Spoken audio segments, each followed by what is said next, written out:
Bases dropped on a new edition of Soccer Down here. It's a Tuesday. It's the Tuesday tune-up for February 2nd. We've got a few things to tune up. Marseille is still in chaos, and now it's a different level of chaos. We'll get to that. We'll get to MLS's chaos, self-inflicted chaos, on what happens with this deadline coming up at midnight on Thursday. We'll talk about where things stand and where we hope they'll go. We'll get into all the fallout from the weekend that we didn't touch on last night in soccer over there. We'll also get into any other fallout from deadline day. I think everything is done and dusted now with Marcos Rojo being introduced at Boca Juniors. He is gone from Manchester United, so everything has moved along from deadline day. We'll talk about that. We'll talk about the national team. We'll talk about She Believes Cup. We'll talk about anything else y'all want to get into as well. You can join that conversation on Twitter at Soccer Down Here. You can join it via email, soccerdownhere@gmail.com.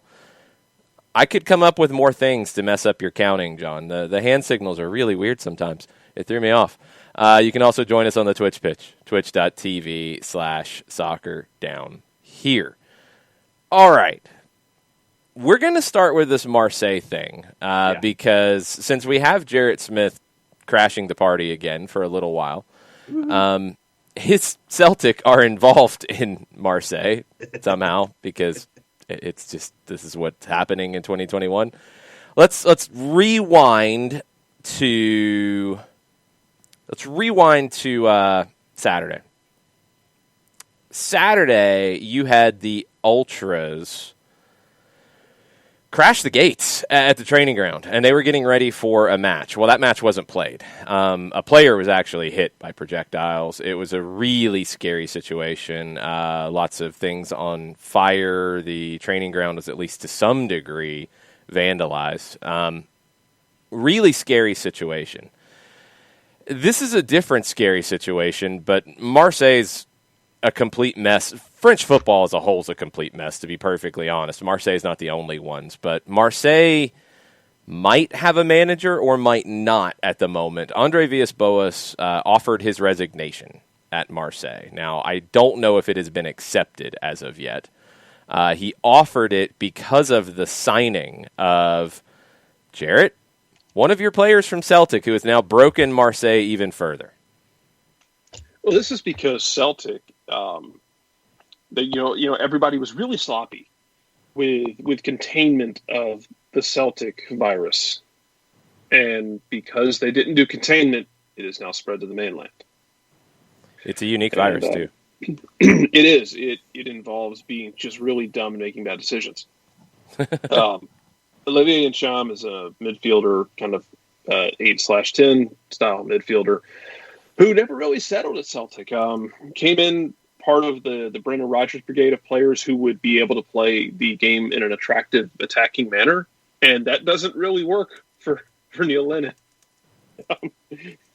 We're not here to play pretty build-up and this, that, and the other. So he didn't really stick like you had wanted him to, and just kind of floated in and out of the team for the last few years. When he's on, he's very, very good. When he's off, he's just kind of there.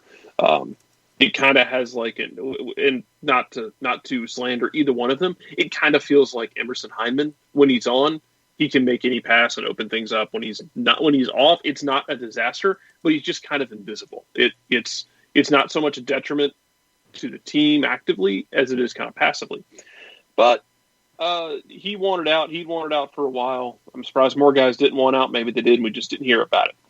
But he wanted out, goes to the club where he grew up supporting. And the manager says, hey, I didn't want him. I'm not staying here. You're bringing in guys I didn't want. He wasn't on our list. Bye. So Marseille apparently took one look at Olivier Ntcham, and for all we know, apparently this virus is communicable just by sight, because then they got the Celtic virus, and oh, buddy, now they have even more problems, and a player who I do feel bad for Olivier Ntcham because he is a fan of Marseille from his childhood. No. He's actually a fan of PSG. A PSG. I'm sorry. Well, he wasn't PSG's academy, so that makes sense. Yeah, he's a PSG guy. I thought I read he was. I had read he was a Marseille guy. No, it adds into the issues in France with the president, who is a Parisian. So that's part of the we don't like what's going on here. And that always aggravates me the same way it does with like the Montreal Canadiens with their whole thing about having a French Canadian coach. I'm like, come on, guys, you're cutting yourself off. You're cutting off your resources ridiculously so when you're doing this. It has to be exactly like us kind of thing. Like, give me a break. Celtic and Rangers were guilty of this for decades about only playing Protestant or Catholic players. Yeah, just missed me with all that. But you have a guy who kind of had his career in a lurch for 3+ years at Celtic, and now he's going to a club where they don't want him, and the manager just resigned because they brought him in. Like, I feel bad for the dude because his career has kind of been a mess, and a lot of it hasn't necessarily been his fault. It just hasn't fit where he's been, and now you send him a place where a manager was so upset about him coming in, he's offered his resignation. What I want to see here is if Marseille says, you can't resign.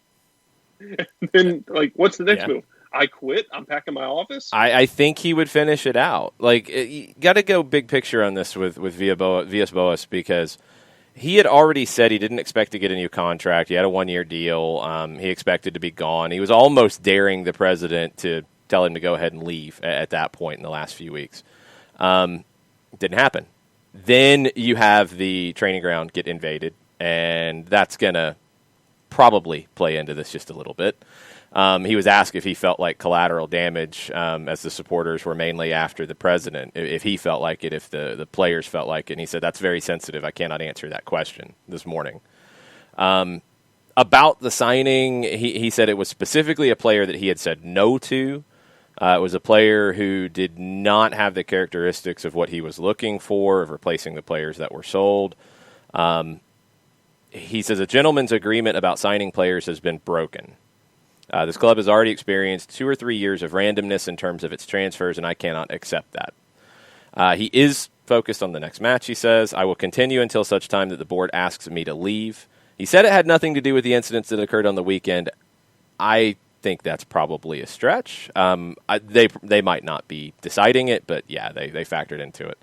By the way, he's still only 24 years old, too. Like, it's not like his career is done here. Yeah. They've wasted the early part of his career. Oh, yeah, no, he's fine. On Villas-Boas, like, he'll be fine, I think, after this. I think a lot of people looked at him as the next Jose Mourinho. He has not settled into that, but he's settled into being a good manager. And I think in some situations maybe he could be better. He always seems to end up in really weird situations. We'll see what happens. They've got a lot of problems in France, and we'll get into it later because it's very complicated, but there are headlines in France right now that the league has 48 hours to bring in $300 million in bids on TV or contracts for that, which they did not get in the first round of bidding, or else, and I don't know what else means. They're in a really bad spot. Some of it is down to the pandemic. A lot of it's down to the pandemic. It was exacerbated by some really bad decisions by the head of the French league. We'll get into that because that's going to take a little more explanation, and it's complicated. We do have some news first thing this morning that has now broken. Atlanta United has waived Adam John, which is not a shock when you saw Lisandro Lopez sign, when you saw Eric Lopez now finally with the first team. Yes, I said Eric Lopez. It's not a shock. A lot of conversation on the Twitch pitch back and forth about it.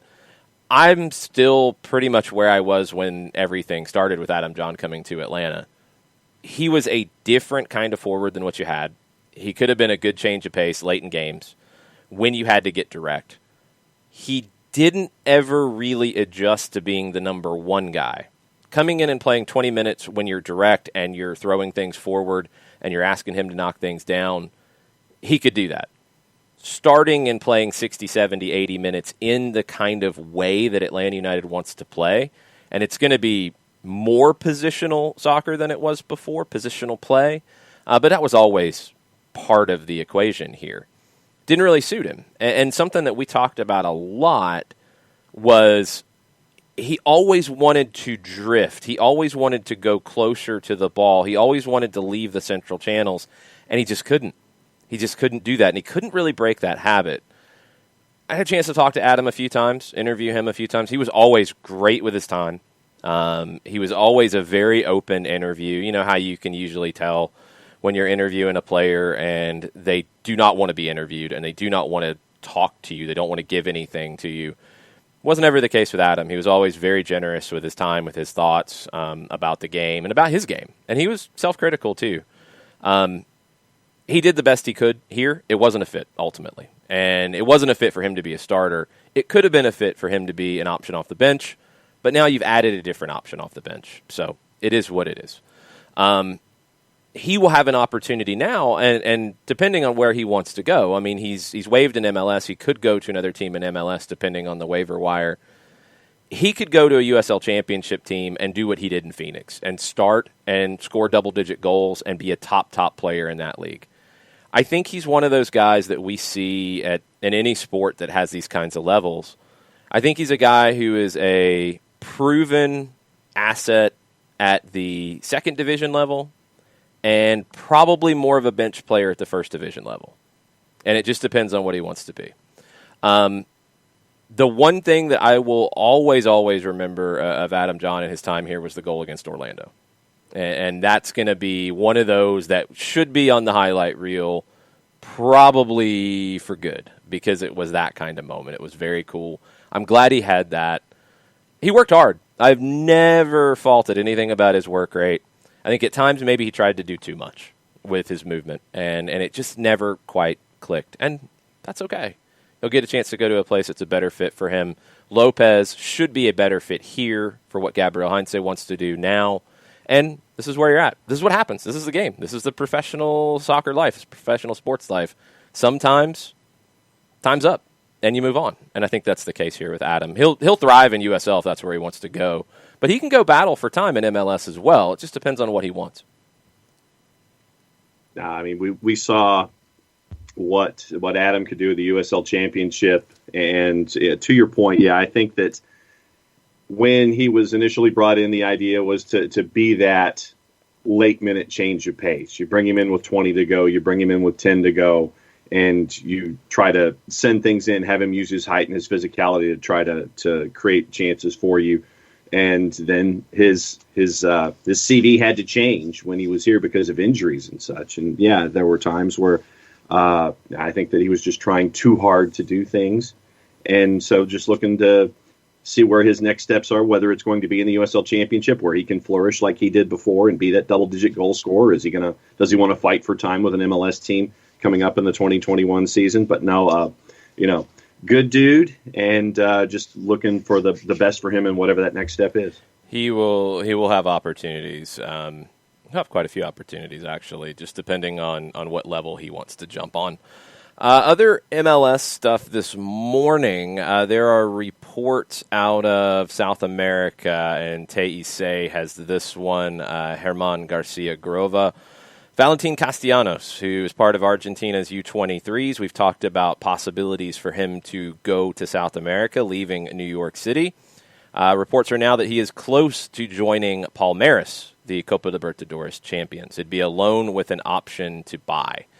I think the numbers that I'd previously seen on a deal for him were in the $4 to $5 million range, which isn't too bad. You get a chance to go to the Libertadores champions. That's pretty big for Castellanos. Also, to get a chance to jump straight into them, I guess now their window's still open. Brazil's windows are kind of like MLS where it's a little weird. They're not tied to the European windows. We'll have to double-check how long they have to make this decision, but it sounds like it is imminent.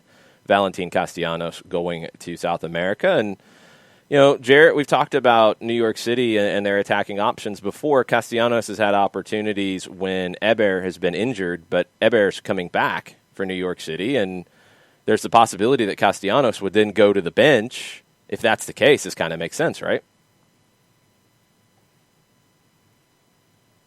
Or not. Maybe not. Maybe it makes no sense. Jarrett's left us. Jarrett left us for temporarily, I think. Well, then why don't you answer the question, John? Bail me out here, please. No, it's with Hebert coming back. I think it was a numbers issue when it came to the roster, and for Tati Castellanos to find a place where he can flourish and get to that next step. Right there with you. I think that it just turns into a numbers game, and Castellanos finds a place where he knows he can be that number one guy that he's hunting to be. I want to see more situations like this where you've got. And Orlando's in a situation, too, in a different way. Daryl Dike would have been the starter, but you get an option on a $20 million purchase on him on an option to buy. You want to put him in that situation where you might be able to bring that money in. But you've got other forwards. New York City, you've got other forwards. We see Chelsea do this all the time, right? They sign 5 different strikers, and they loan a couple of them out. They keep them under contract. They keep them in the fold.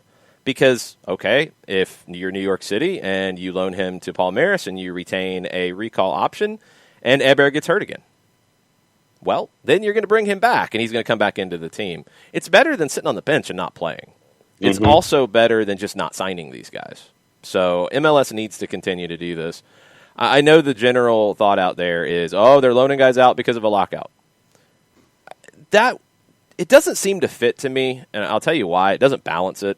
Like, loaning 5 players out doesn't outweigh locking things out. Like, it doesn't make it, now we can lock people out because we've loaned 5 players away or 4 players or whatever. It doesn't solve the problem. The loans actually make some sense when you dig past the surface on them. This one, again, numbers game, going to need playing time. I would assume he'd be demanding playing time. You might not have that for him. Hebert might beat him out. Okay. You're going to send him to a top team. Good. It's a good situation. And there's the purchase option. DK, purchase option. And you have other forwards. Remember, Orlando signed Alvarado. They also signed the Brazilian. When did they sign him? I want to say it was in the middle of the season, and DK's playing time had kind of blocked him. Mateus Ayas, they had brought him in. He's under contract through 2022, and there's nowhere for him to play. You've also got Tesho Akindele there, who can step in and play. There's just no worries about that. So DK getting the loan option, what made it make sense was the $20 million purchase trigger at the end of it. Now, Barnsley's not a club that usually pays that money. They've never paid anything close to it. But if he performs well, somebody else could pay that kind of money and bring him in. So that's the DK situation. Brian Rodriguez, it's a move to eventually sell him. We saw this in Europe all the time. I think this needs to be under, also in this mix of points. You didn't see a whole lot of straight-up transfers in Europe during this window, John. You saw a lot of loans. You saw some straight-up loans, no option for anything. You saw some loans with an option to buy. You saw some, and Brian Reynolds is a prime example of this, a loan with an obligation to buy. You're pushing the sale price down the line a little bit when you're expected to have some more money come in. Teams are having to get really creative with these situations, and you're having to figure it out.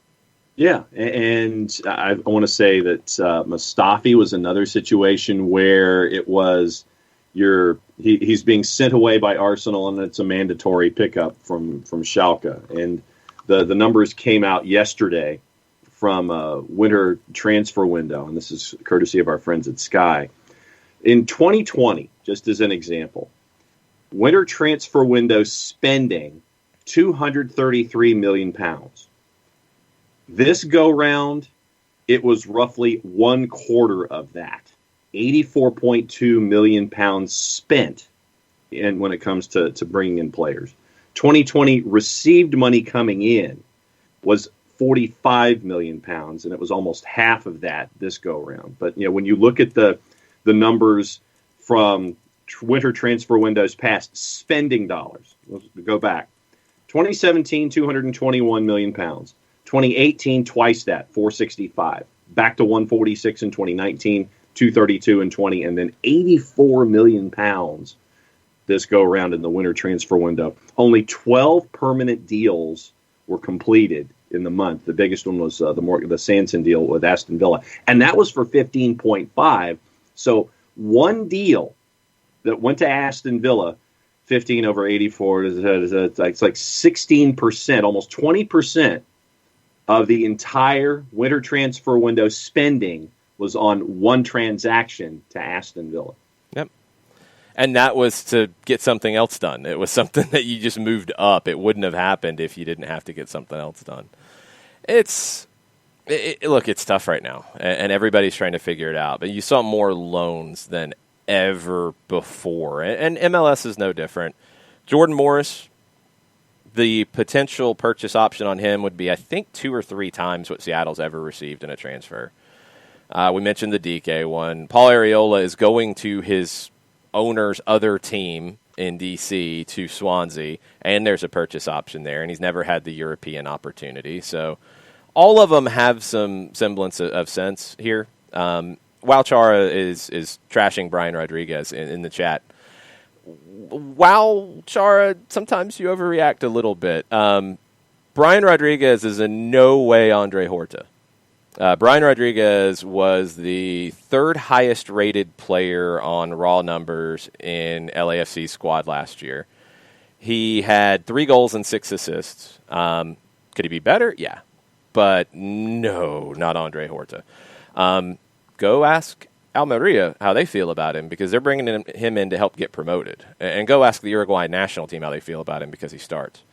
It hasn't fit as much in L.A. We've expected more, for sure. It took longer for him to perform, but he had a good year. He performed well this year. Brian Rodriguez wasn't the problem for LAFC. But he wants out. He wants to go to Europe. He's a little younger than Diego Rossi. He's 20 now, and he's got these opportunities in front of him. He wants to go. He was basically saying, I'm going, in interviews with radio in Uruguay. I think he forced their hand a little bit.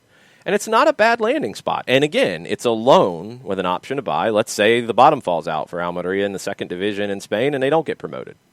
All right, they're not going to have the money to do that trigger. Somebody else could come in, of course, but he goes back to L.A. He goes to the Copa America this summer with Uruguay. Maybe that turns some heads. Or if they get promoted and they've got more money coming in through TV deals and such, well, then they might purchase that option and keep him in for a long term. Same with Jordan Morris at Swansea if they get promoted. Yeah, and these are the kinds of moves that you've seen. These are the kinds of ones that you're starting to see a little bit more. These, maybe they get it done, maybe they get promoted, maybe they keep them. If they don't, maybe they don't. And that's how it goes. But Brian Rodriguez wanted the opportunity, pushed for it. He gets the door cracked open in Spain, and we'll see how he does with Almeria. I'm still surprised Diego Rossi hasn't gone anywhere yet. We don't know where the actual offers fell for him. The only numbers I saw that were reported on offers for him were in the 10 million range. LAFC reportedly wanted around 18. Everything's changed a lot with COVID in terms of valuation, so it's a true guessing game on this. But no real traction on Diego Rossi. So nothing there. Brian Reynolds got done to Roma, 6-month loan, mandatory purchase option or mandatory purchase obligation. $8.5 million up front, could top out at $11 million according to Tom Bogert. We never got official confirmation on Kaku yet. Their window's not closed. New York Red Bulls could get some money out of this. They'd kind of messed up the option situation on him, and there was some thought that he could force his way out on a free. Doesn't look like that's going to be the case, but they're not going to recoup what they spent for him from Huracan. It's not going to happen. In Orlando City, we talked about it with Daryl Dike. He was able to qualify for a work permit because of playing on Sunday night. That was good work by U.S. Soccer to allow that for him and get that opportunity, and nobody was talking about Daryl Dike going to England, and he got the opportunity. Sorry, Kaku did get done. My bad. I'm having bad memories here. He did get done, but we don't know the terms of it, I think, is more of where we're at with that. We don't know if Red Bulls actually got some money. Joe Boss says Aaron Long should be angry at Red Bulls. They did him wrong. I agree. And there's really no argument here because you've seen these other loans. If that's the way right now to get your foot in the door, to prove yourself, go on loan, option to buy, in some cases an obligation, okay. Aaron Long was close to it in 2019. He had opportunities in 2020. Now he gets another one, and they don't let him go. It's a shame because I think Aaron Long has done everything you could possibly want for the New York Red Bulls. They don't really need to keep him at this point. he's at a point in his career where if he's going to get the chance to go to Europe, he's in the last year of his deal, I believe, unless there's an option on it, and we don't know that part. If he's in the last year of his deal, play it out and walk. If he's got an option on that, then the Red Bulls are not really being fair to him, in my opinion. They need to bring the next guy in. If that's Sean Nealis, if Sean Nealis becomes the next player that can develop, great. You've got Andres Reyes that you just brought in. He needs to play. You've got Amro Tarek, who can play, and I thought played well last year. It's just frustrating that they would do that to a player that has given them everything. I mean, he was a great pickup. Nobody saw Aaron Long turning into what Aaron Long has turned into. Give him the reward. Give him the opportunity. It's a 6-month loan. If it doesn't work out, fine. And if you don't want to sell him now, if it were only offered sales, then do the loan with the obligation and make it a high obligation. Like, the Red Bulls could have handled this better. Aaron Long should be frustrated. And we'll see what happens here, because his agent was very vocal in 2019 about that frustration. I wonder if that's going to happen again here, because we don't know exactly how close it got, but his name came up a lot. The Liverpool one, I think, was a tenuous connection, but the championship moves made sense, and I think he can play at that level for sure. And to not get the opportunity, it just, I don't know, feels a little off. In the past, I think this is the third consecutive window where Aaron Long has been linked to a move to England, and he's been turned down. Red Bulls have turned down that chance for him to move. I think that West Ham had been mentioned in previous windows. You know, we'd heard, obviously, there was that the discussion at the end of this window that Liverpool was kind of keeping an eye on things. But if you were to look at the teams in the championship currently, and you look at rosters and things like that, I think that a guy like Aaron Long could seriously help out a team in the championship and be a part of the growth of his game and his dossier. For Red Bulls to turn down another opportunity for him to advance his game, to be in European football, to be in English football, it's disappointing when you look at how you'd like to think that front offices could treat their players. It's like, look, I have an opportunity to really put something on my CV that I would like to do, and then the club sits there and goes, no. I'm to the point where if I'm Aaron Long, like you said, I'd get to the end of my deal, and it's like as soon as my deal is up, whenever that is, it's like, nope, or sign a pre-contract when I get into that window, and it's like, no, because of everything that hasn't happened for me previously. If I'm Aaron Long, the first opportunity I get to advance my game on my terms, I do it. Yeah, and he will, and I think he'll push it when he has some leverage. The guess is if there's an option on him at the end, and that's the part we don't know, if there's an option after this year that the club holds. My guess is yes, because otherwise why would you hold on to him in the last year of your deal in a year where, I mean, the Red Bulls are a borderline playoff team, not much more than that. So it doesn't even make any sense from a competitive standpoint. If this is the last year of his deal, they should have let him go and get something for him. If they let him play his deal out, it's just bad business. It's a bad way to run that team, which wouldn't be the first time.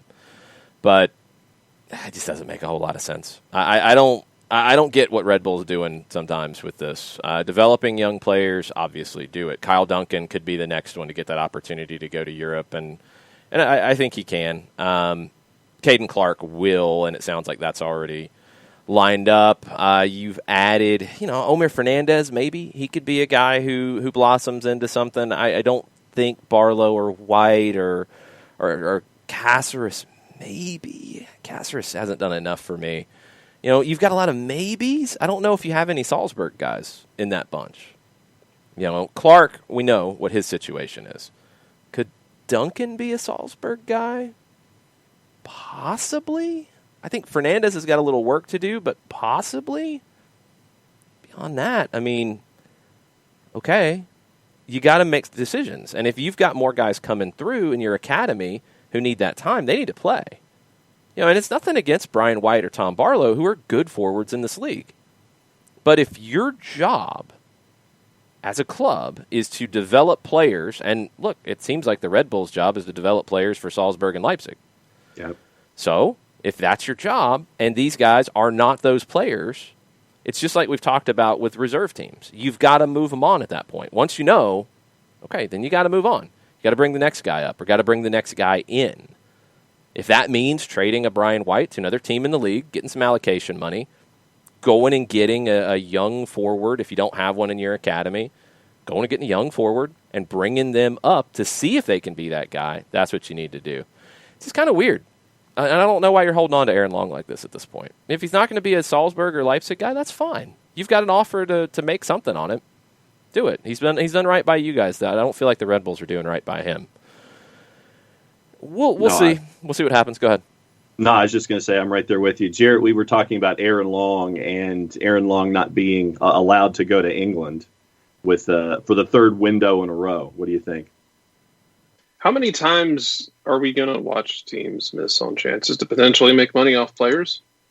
Because unless you got it like really sure that he's going to sign a long-term contract and has zero interest in leaving, I would be very open to listening, especially in this climate, depending on what the offer was. That might dictate a lot of it. If they felt like they were getting lowballed, that's one thing. But it's a time where I think if you can get money coming in, you take it.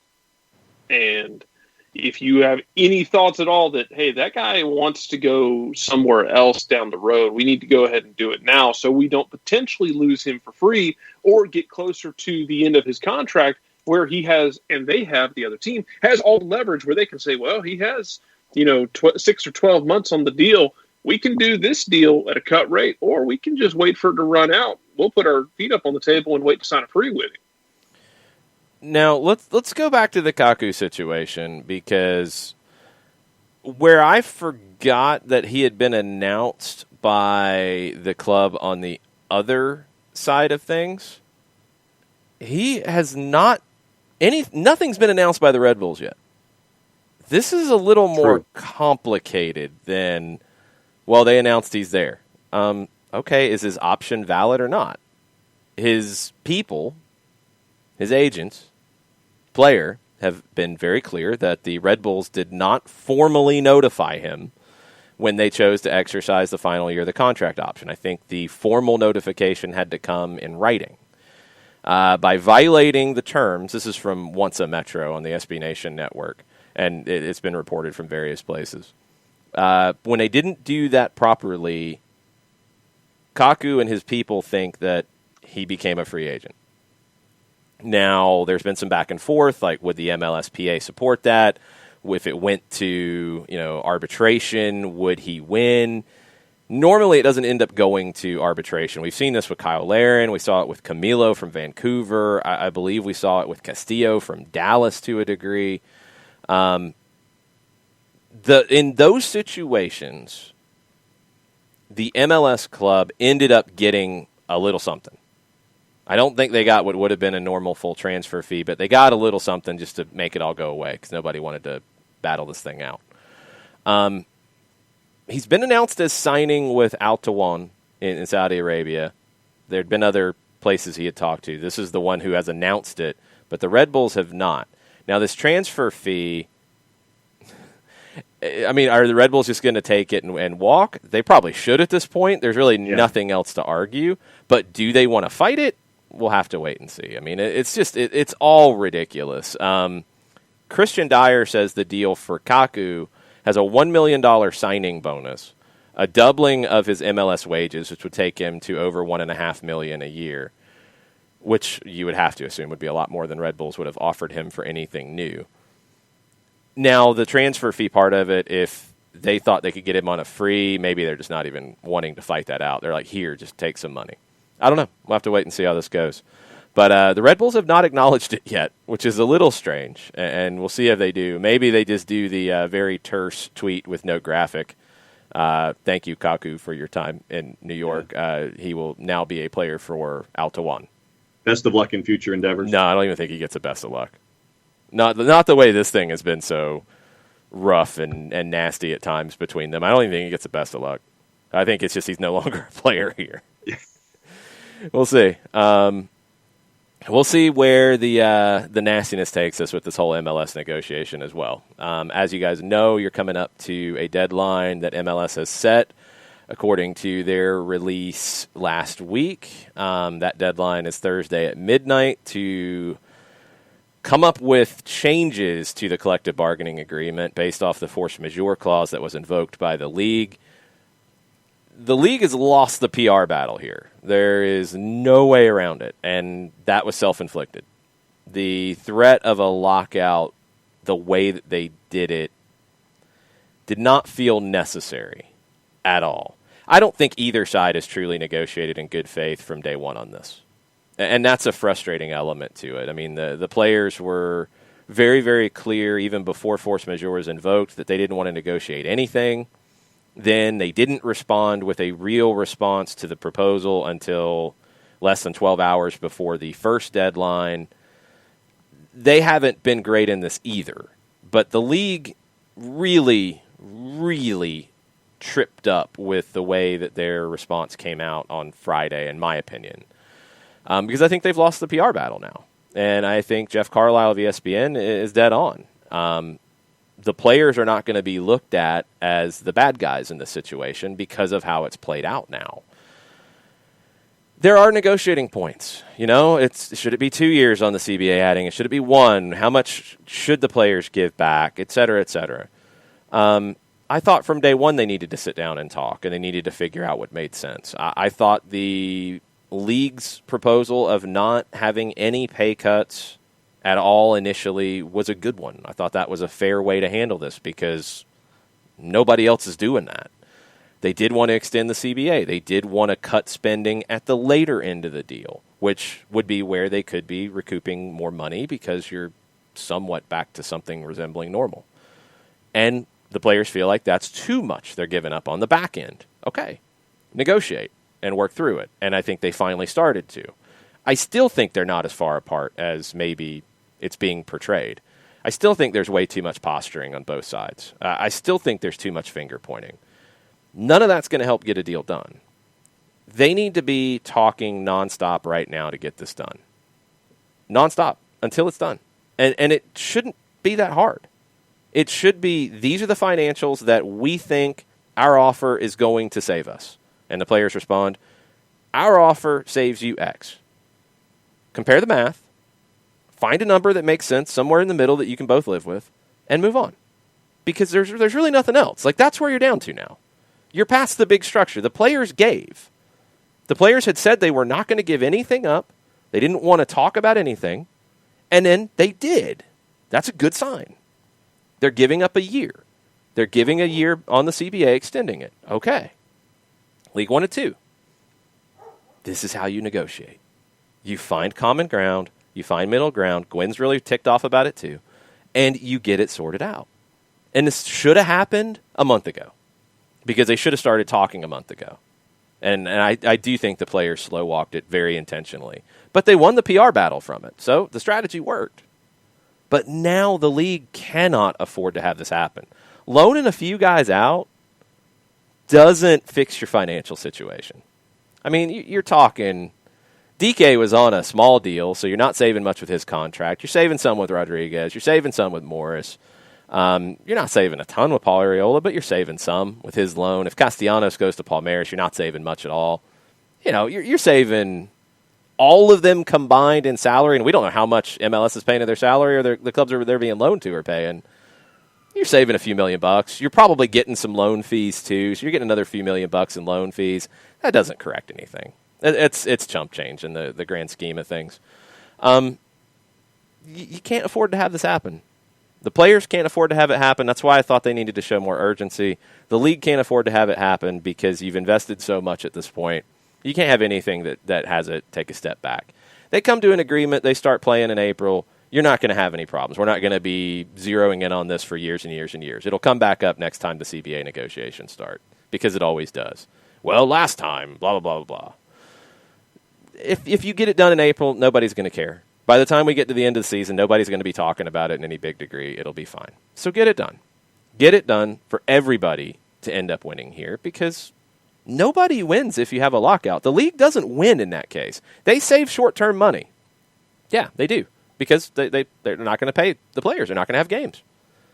They save it in the short term. I mean, right now you've got a few weeks before you even start training camp, so you're going to save a paycheck that would then get hit back to them when you do start back, because the idea, and this is where I think people are really blowing this up in some places, the idea that because you have now a threat of a lockout that you won't have a season. Correct me if I'm wrong. You guys follow all this stuff in every other sport, maybe a little bit closer than I do. There's only been one situation where you had a lockout before the season that ended with no season. The NHL season in, 2004, 5? Whatever it was? I think that's the only one, yeah. Because, you've had it in baseball where you started late. You had baseball in mid-season go out and not have a World Series. Right.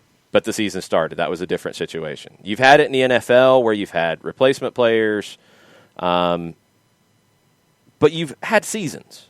Mm-hmm. The only time is that NHL season where everything was wiped. And it's not hard to look at that and look at the after effects of that and say, yeah, we don't want to live that life.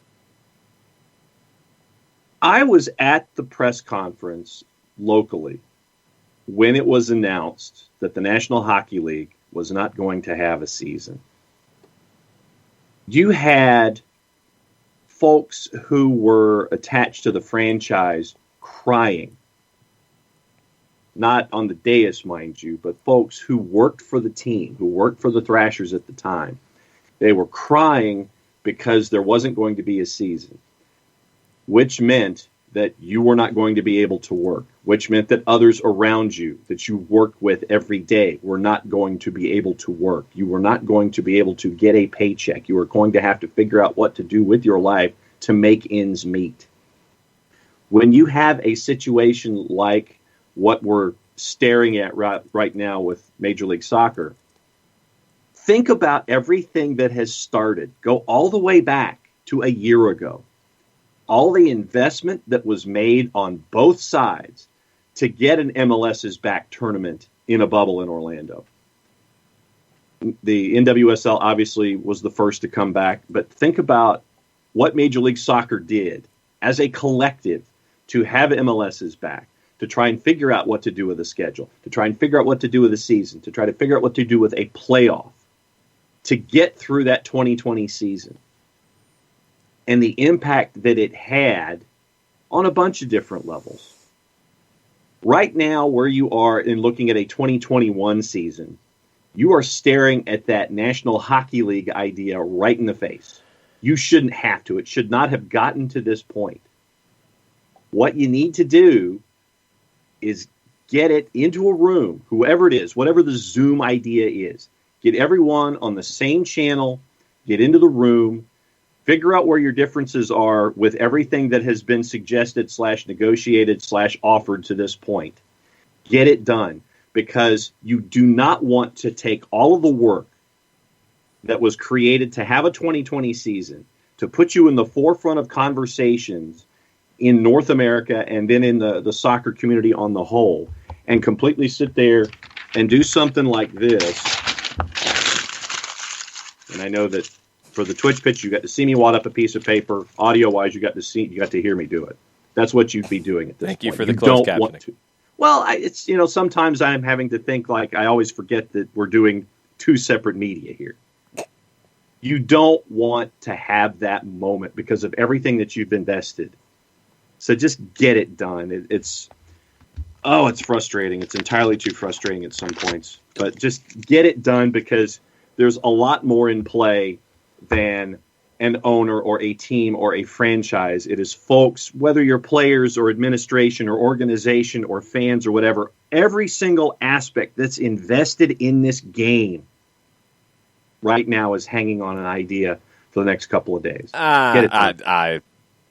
I think you're going full doomsday, John, and that's what I'm pushing against a little bit here. This idea that, they're threatening a lockout, that means the season would end, that means everything would end, that means everything is... No. You could have a lockout for 2 weeks and not have anything change. It's all posturing right now. Mm-hmm. But then it's not... That's the whole point, John. That's what I'm saying. Like, it's posturing. You throw the lockout threat in there, which wasn't necessary, but does amp things up, because the league doesn't want a lockout. Like, yeah, they would save some short-term money. You're not paying payroll. Flat out. Done. Your season would start later. Now, remember, the league wanted to start earlier. The players wanted to start later. So this idea that the league wants to lock people out until you can have full stadiums, the league wanted to start the first weekend in March. That was what came out in December, unless that was posturing, and then that's a really weird game of chicken. Like, it doesn't make any sense. So the league wanted to play. They're not going to be looking to benefit from this. I don't see how much of a benefit outside of short-term savings. Short-term. Remember last year, they paid the players throughout the stoppage of play. So they would pay these players back at some point with the games they're going to play. I don't think they would keep the money if there was a lockout. It's just deferring it. Yeah.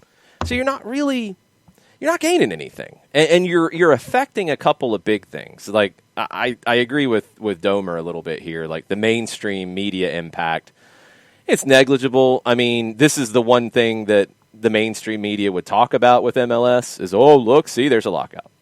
Yeah. I don't know. Maybe some people would think, oh, now they're one of the big boys because they're having labor issues like everybody else. Who knows? Maybe, but it's not the publicity you want. Okay, it's not a dramatic thing either because mainstream media is not talking about it a ton either. You've lost the soccer media if you're the league at this point. They've sided with the players. To the point that narratives are really getting changed, and it's just a little wow at times. Some of the things that come out. Both sides had fault in this. Both sides have negotiated poorly, in my opinion. Both sides have postured poorly, and there's been way too much of the posturing. This is another element of it, because the league doesn't want to lock out the players. They don't gain from it. They hurt their brand. They hurt their investment. They slow down the growth. They don't take advantage of the opportunities that are in front of them. They do that in a year that is 1 year before your TV rights deal comes up. And if you're looking to learn from the game around the world, you're going to need to do everything possible to protect that TV rights deal when it comes up next year, because Germany lost money on theirs domestically, about 10% with the bidding that came in. They didn't make even as much as they were making before. France couldn't get to their minimum number with their bids yesterday, and they completely blew it with their broadcast to the point that now the league's in trouble. Like, you can't go on a strike now to the point that ESPN and Fox would say, yeah, you've damaged the brand a little bit. We're not going to give you as much as we gave you last time. They might say that anyway because of their situations, but you don't give them the opportunity to. So there's no gain for the league to do this long term. 1 year on the CBA is not worth that. It's not. It's according to the valuations that both sides have been pretty similar on. That extra year on the CBA is worth $50 to $70 million. Okay, is $50 to $70 million in 2027, is that worth affecting your broadcast deal that would go into effect for 23 that would be negotiated in 22? Do you want to hurt that one over $50, $70 million down the line? No, you don't. It's not good business. Yes, there are a lot of people with a lot of money who own MLS teams. That is true. Not all of them have the same amount of money. But they're not stupid. They don't throw away long-term money for short money. You know, like it doesn't make sense. So don't do this. That's the point. It doesn't make sense for any of this to be the posture. So don't do it. Don't do it. Get a deal done. Negotiate it hard. Save every dollar you can. You've lost a lot of money if you're the teams. There's no way around it. The idea of that not being a factor here is absurd. It's absolutely absurd. Every business in the world has had to adjust because of this with losses and changes to the way they function. MLS is no different. So don't throw that out. Adjust with it. All right. Get an extra year on the CBA. Ultimately, you're going to end up getting 2 years on the CBA with that one you got last year. Okay. If that means now you want to trade that off, you want to go back to the table and say, well, we want a little bit here, or a little bit here, a little bit here. Sort it out. get it done. Nobody wins with the postures that both sides have right now. The players are ultimately going to win because of the posture they took. Playing hardball early on and slow walking the negotiation is going to benefit them in the sense that they look better for it. I don't know if they should because they slow walked it, but they will. They still gave something back. They didn't get everything they wanted. They weren't going to. The league needed to get something back for what this year is going to be. Okay, do that up front. So now you're dragging everybody through this nonsense, and nobody's going to get anything out of it. And you're risking things on the other side because you see it happen too often. I don't think it happens here, again, because there's really no benefit for this stopping and work stoppage, any of it. But you see it happen when people can't separate the posturing from the reality. You work yourself into a shoot if you're a wrestling fan. Don't do the posturing in this way. Negotiate hard. Save every dollar you can. Keep every dollar you can if you're the players. Of course, that's your jobs. That's why you pay these people to do it. The public posturing can get you into places where you can't be reasonable. And I don't think it's happened yet, but they need to be careful not to do that because they have too much to lose on both sides. That's not even getting into everybody else who has no say in this, who's just waiting to see what's going to happen. That has nothing to do with this at this point. Both sides will be hurt by bad posturing if people start to work themselves into a shoot. Don't do it. Don't do it. It doesn't make any sense. What do you think, Jarrett? He doesn't think anything. No, No, he doesn't. He was talking. He realized he was on mute. Just as he didn't want to get in the way. I thought. That's how it goes. That's how it goes. Yeah, I mean, it's always been kind of back and forth. I thought dragging it out in the first place just didn't. It wasn't helping anything, and you're waiting to the last minute. You're playing it to this position of we're going to drag it to the very last minute, and then the league is going to say, well, you want to drag that to the last minute, and it's right up against the deadline. You didn't agree with what we sent you, and you sent back a counter proposal. Well, we're going to take our ball and we're going to put a 7-day clock on it, and we'll figure it out. I think just it's high school. It is high school dramatics, and at the same time, it's just negotiation. But you got to understand as well that, and by that I mean the PA's got to understand as well, and I think they do. It's like if you play hardball, sometimes you're going to catch one under the chin, and you come really close to catching one under the chin. We'll see what happens now before Friday. It isn't the end of the world, but it's certainly not good. There's nothing good about it. It's this kind of, and I don't know that people have done it the same way where they said, oh, well, it's okay the U.S. missed the World Cup. That'll lead to change. Like, no, there was nothing good about missing the World Cup. There's nothing good about a lockout. Don't twist it to say that there's something, this will be great. Like, no, it's not great. You know what would be great? If they sat down and used a month to negotiate, like they weren't in high school, using someone as an intermediary. Well, tell so-and-so that I think that blah, blah, blah. Just miss me with all of it. The note passing. We get enough stupidity in the offseason with transfers. I don't need more stupidity with labor negotiations. And I get that each side is trying to cut a little more out of the pie. It's what they do. It's what labor negotiations are. That's fine. I had no beef with what the players sent over. They gave a little bit of ground. Now owners, your turn. Send back a counter proposal. You've been so public about everything else. Both of you have sent. You've gone through the public for everything. Keep it up. Go through the public. It's Tuesday. You have Wednesday, Thursday, and Friday. I expect to see more stuff in public from y'all that you're negotiating. Otherwise, you did take it behind closed doors because you wanted to get serious about it. And if that's the case, then tell us. But you've done the rest of it out in public. So without seeing anything going on, it just, it makes you kind of jumpy like a frog on a hot lily pad of don't know, are you negotiating? Are you sitting there with your arms crossed in the corner like a kid? What are you doing? Yeah. Do something. I'm with you. It's There's time, and there's different things that can happen even on Thursday at midnight. Obviously, now we know that the deadline could be extended. That back and forth, the players were correct in that the league could extend it if they so chose, and they have. They can do that again. They can say, we're getting closer, we're not there yet, we're going to extend the deadline, blah, blah, blah. They could agree to whatever they agree to, and that would be what should make sense. Or the league could say, we're not getting anywhere, and we're going to break the CBA and lock the players out. Because you can break the CBA and not lock the players out. Yeah. Just because you break the CBA in this case, you would then be playing under the terms of the last agreed to CBA while you negotiate a new one. That's happened before where you've played under the terms of the old CBA. Every sport's had that situation from time to time. You could do that. But the league has said that's not what they're going to do. The league has said if they break the CBA, they're going to lock the players out.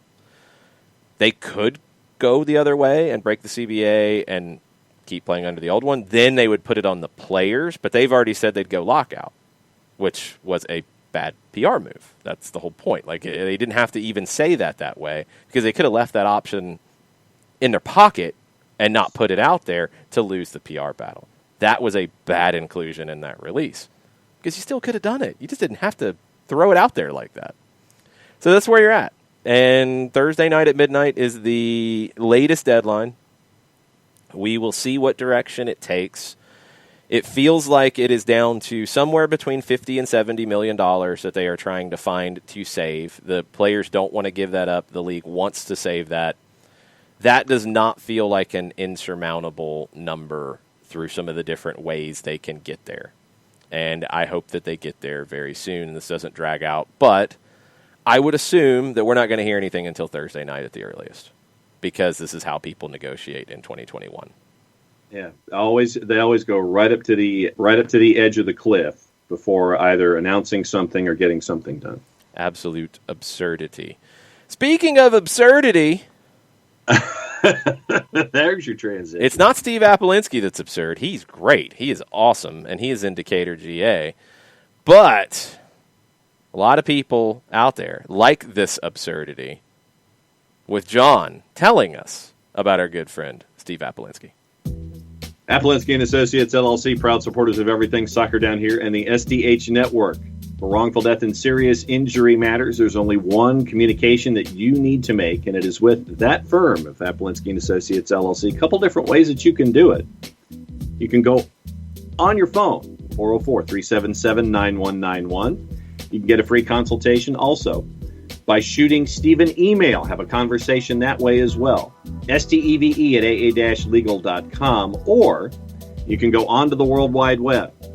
Large device or small, type in aa-legal.com, hit the enter key, the return key, the arrow key, whatever advances your screen to the home page, and a pop-up window pops up at Apolinski and Associate LLC's homepage, because that's what pop-up windows do. They pop up 24/7, 365 and a quarter. Thank you, Chris Hutchison, for reminding us of that.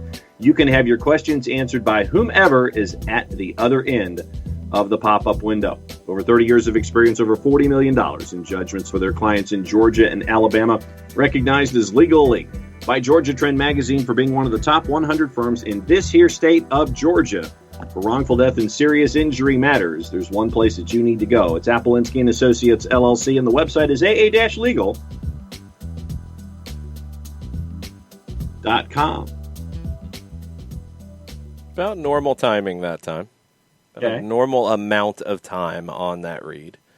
We will see how the scores go in just a second. If you guys have not seen this, it is the 4th anniversary. Yes, the 4th anniversary going into his 5th season in Atlanta of Joseph Martinez joining Atlanta United. He was added from Torino on this day in 2017. All right. Numbers on the scoring. 11 out of 10. Good and correct use of whomever. Very nice. My mother was an English major. I had to do that. 2 rushed, 6.3. 2 rushed, and you said it was an average time. I thought it was an average time. Minus 0.5. You kind of made people think you were going to stop at shooting Steven an email. 9 9 out of 10. pretty good. 7, standard. 9.5. Timing is good. No, you can't take points off for a camera glitch. John's internet gets a little funky sometimes. The squirrel takes a break. 9.8.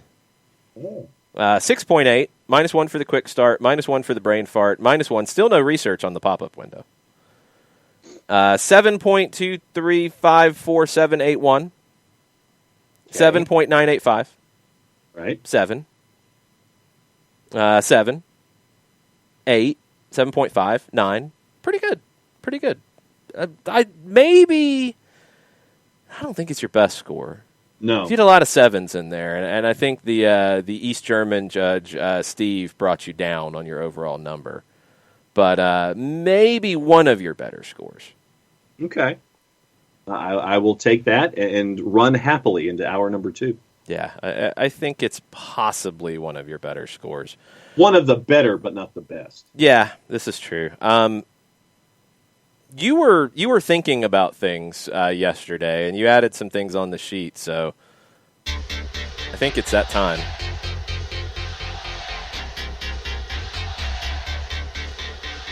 John likes to think about things while he is dancing on his own very badly.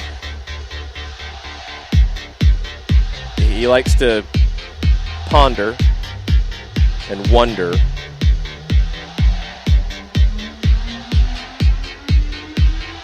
I feel like Billy Blank's in a Taibo workout. That's on you. What you been doing, John? So I saw this. What'd you see, John? And I guess it kind of goes into our French football discussion. And there's also word that is coming out of sources tied to French football that Neymar might be signing a new deal with PSG for another 4 years, and that announcement might come this week. But that was not what I was thinking about. What were you thinking about? This is courtesy of our friends at Get Football News France. Speaking at the eThink Sport. Wait a minute, what was the website? GetFootballNewsFrance.com. Isn't it Get French Football News? Probably, but that's Get Football News France. It's called Get French Football News. Okay, yes, because Get Football News France is a little clunky. Okay, sorry, my bad. That is the actual .com, but yes, it's Get and French Football our News. friends at GFFN. There you go. My bad. Speaking at the eThink Sport 2021 event, Lyon president Jean-Michel Aulas revealed his desire to make Ligue 1 more sexy. Why you gotta mock him like that? It's French. Sexy.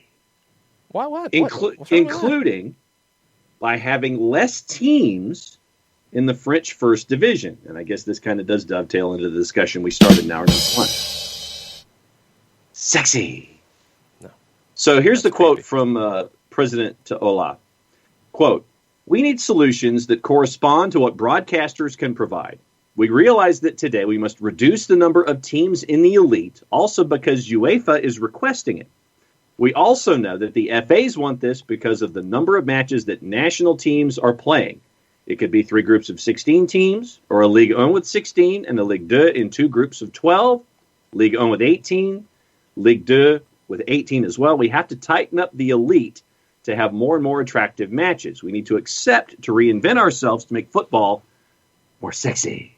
The rugby, with the top 14, has been given new life. We should take inspiration from it. It is difficult to reform during a normal period, but the current crisis could create an electroshock.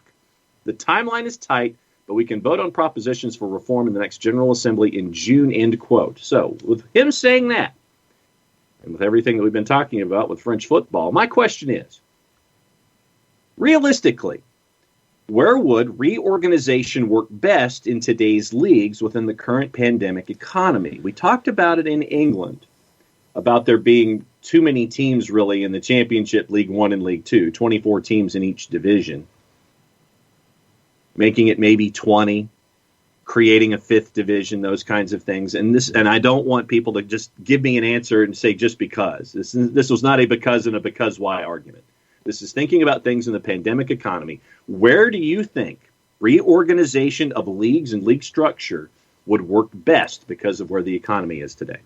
I think you're coming at this from the completely wrong side of it. And why am I not surprised that it is John coming at it from the negative perspective? The negativity of John Nelson knows no bounds.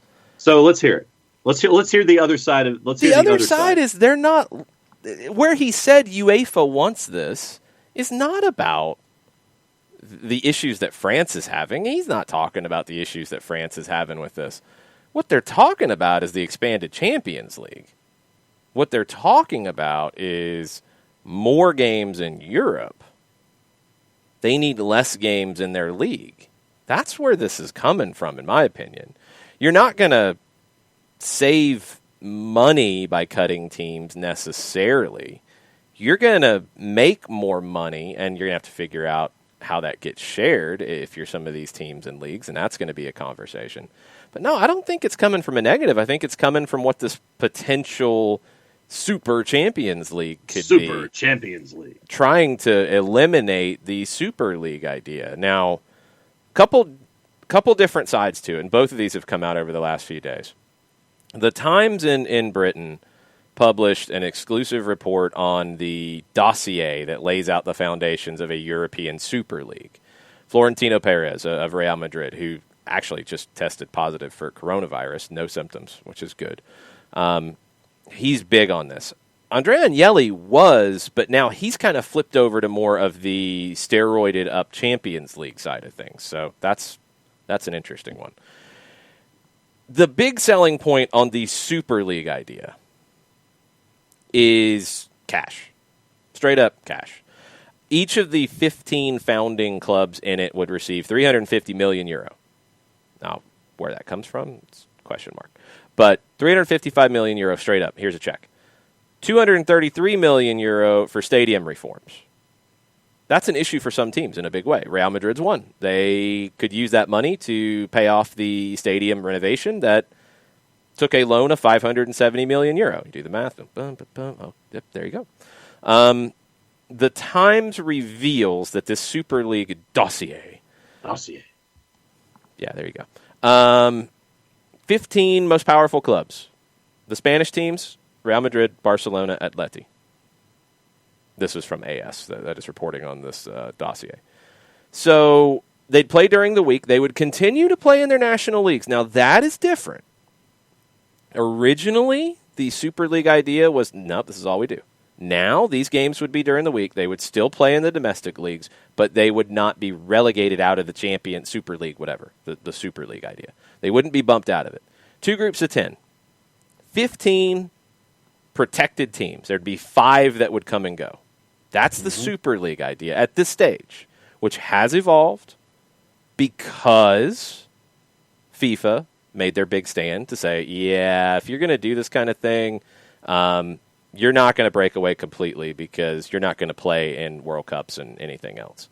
Your players will be basically outlaws. Done. So they've had to adjust a little bit.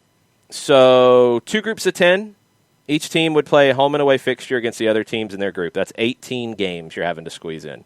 How are you going to play 18 games plus 38 games in your league? No, it ain't happening. That's why you want a smaller domestic league. Okay. The other things from the Super League idea, they think they would get more money from TV. They would give more money to the founding clubs because they would get a larger portion because they are the founders of this thing, rather than Champions League where it's divided up. Though the Super League idea would give those 15 founding clubs the opportunity to show 4 games around the world to their own digital platforms, which would further increase income.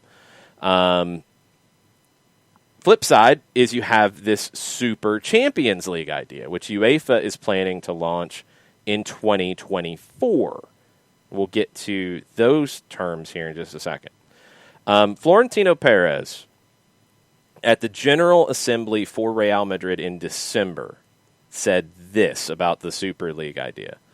This club has been a part of every innovation and has protected these innovations in our sport. It was the only club to be a founding member of FIFA in 1904, together with 7 national federations.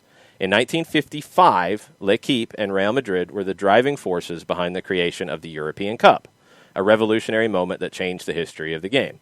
Without all these changes, football wouldn't have become what it is today, and we need a new change. Football has to face up to this new period. Reform of the game cannot wait. We have to tackle it. We have the responsibility to fight for this change. That's on the Super League side. Now, the Super Champions League. They need to come up with better terms for these things first because it's a little confusing. The Champions League idea, this is coming from UEFA, which Champions League is their product, a revamped version of the current Champions League. 2024 is right now what it's planned to do. It could move up all the way to 22 with agreement. That would be fast. FIFA's backed it. FIFA has said this is what we want to do. This is through UEFA. Super League over here, y'all shut up. Now, Alexander Ceferin, the president of UEFA, is negotiating with 5 reps from the European Club Association. That's the group of clubs that are these big elite clubs that have pushed for a Super League kind of idea. Ceferin's negotiating with Real Madrid, Juventus, Manchester United, Fenerbahce, who is not part of that Super League, and PSG. So, Florentino Perez has sent one of his trusted people to go talk to them. He's not talking to them directly, which is probably a good idea at the moment. Yeah. As part of the reform of the Champions League, and this is where, okay, the Super League wants to do all this for these big clubs to make more money. The Champions League is a UEFA property, but they realize the clubs want to make more money. They would create a new company in which both UEFA and the clubs themselves would be stakeholders. Ceferin is preparing to give the bigger clubs a more powerful role in the tournament and looking for a system of revenue distribution that would keep them satisfied. So he knows they want to make more money. He doesn't want them to do a breakaway thing because that would be anarchy. He will give them more money. 9-year project that right now would be set to start in 2024. That would be the start of the Super Champions League. One element of it is non-negotiable. The national competitions, and this goes back to what John saw, the national competitions would be forced to begin giving up some space in the footballing calendar to this bigger Champions League. Domestic cups would have to be cut back. And this is UEFA doing this, which would be able to push these things at the national levels. Domestic cups cut back to 4 or 5 match days, fewer rounds for these top teams. That seems reasonable. Mm-hmm. Leagues would need to comprise no more than 18 teams, preferably 16. 30-game competition or a 34-game competition, as opposed to 38 or more for some of the lower ones. But that's not what UEFA is talking about. So don't worry about the lower divisions with 24 right now. That's not on the table. They'll figure that out later. By all accounts, at a minimum, because I don't think the Super League one happens with the way FIFA has pushed on this. They've basically shut that down. By all accounts, this is going to happen in 24. The Super Champions League idea, the expanded Champions League idea. The question that I have goes back to John's point. Can you get to a 16-team Premier League or an 18-team Premier League by 24? Can you agree to do that? Because that's where the trickle-down starts. Yeah. Now, we'll get to France's problems in a minute because they're even more complicated than this. If you want to go from 20 to 18, all right, between now and 24, you would have relegation at the end of 21, at the end of 22, at the end of 23, and at the end of 24 going into that. So you'd have 4 rounds of relegation to eliminate 2 extra teams. You can do that. That's reasonable. Bundesliga is already good with 18, so they don't have to worry about it unless they want to go down to 16. Others would have to figure this out. What's going to be the trade-off? What are the teams going to want? They're going to want more of a share. Bigger parachute payments or just more revenue distribution. They're going to want to kick some of this money down. That's what they're going to ask for, which they should. So how do you figure that out? You figure out how to divide all this up. I don't think it happens in 22 unless the money is too good, because I just don't know if you can eliminate these smaller leagues. And you can't. And my fear is this. They increase the Champions League. They don't get the decreases in the domestic leagues done, and you're asking some of these top teams to play 38 games, then a League Cup, then a regular cup, then bonus games in Champions League, which could be up to 4, 5, 6 more games in Champions League group stage. it becomes untenable. You can't do it. There's just no way to do it from a calendar perspective. They do need to cut it down. And I think what the French side of things talking about this and wanting it to be more, what, John? They want it to be sexy. Yeah, that's creepy. It is a more compelling competition. If in the Premier League right now you took out the bottom 4 teams, it's better competition. It's better quality, right? No doubt. I mean, your relegation battle changes, but it's better quality. You've got some teams that aren't at that level. They can't play at that level. They choose not to play at that level because they can't play at that level. It's a better competition if you shrink it. But then you got to throw the money around and make it worthwhile for people to agree that it shrinks. It's going to be a fight. But I do think it's where it's headed. I don't think this is an idea of the, on the French side of things, like, they're seeing it, or Lyon's president, Jean-Michel Aulas, is seeing it, nobody else is. Come on. He's good, but he's not that good. Everybody gets this. You want more good games. You don't want to be selling, in England, you don't want to be selling Big Sam as your big national game of the week. Ugh. You don't want West Brom and Fulham to be your national game of the week. Nobody wants to see that. Now, it does get complicated, and WC Corps says, now FIFA's backing this. WC Corps. FIFA, their Club World Cup expansion is only every 4 years to replace the Confederations Cup, which is a dumb format. Because you're like taking a world championship and it's bigger in some years but not bigger in others. It's really dumb. They need to sort that out. That would be separate, and that would not compete with this. That would be a separate thing. It'd be another area where they need weeks in the calendar in the summer to do it, but there's generally not as much club soccer going on in the summer, with the exception of MLS and some other leagues around the world too. It's a weird time. Now, where John was coming at it from the negative perspective here. Yes. Because that's what John does best, is negativity. Yes. That's why talking about the French game being sexy is kind of creepy, because that's not sexy. It's not comfortable for John to talk about that. Sexy. He's all about the negativity. France has got some problems. And they might have some teams that their league might shrink because it just needs to shrink, not because of any grand plan. Let's go backwards. MediaPro comes in and buys the rights for a big amount of money. They can't make the first payment because coronavirus has hit. Instead of the league saying, okay, we've signed a 5-year deal with you. I think it was 4 or 5 years. We've signed a long-term deal with you. And yes, you're having problems making the first payment. That's not a good sign, but it is a global pandemic that is brand new and weird. We're going to cut you some slack. Instead of doing that, the league said, we're going to court. And they went to court. And yes, they won because the contract was broken, but now they're in a position where the games are still being shown by MediaPro on Telefoot, their channel that they started that is going to go away, because nobody else has come in and grabbed them yet. All right.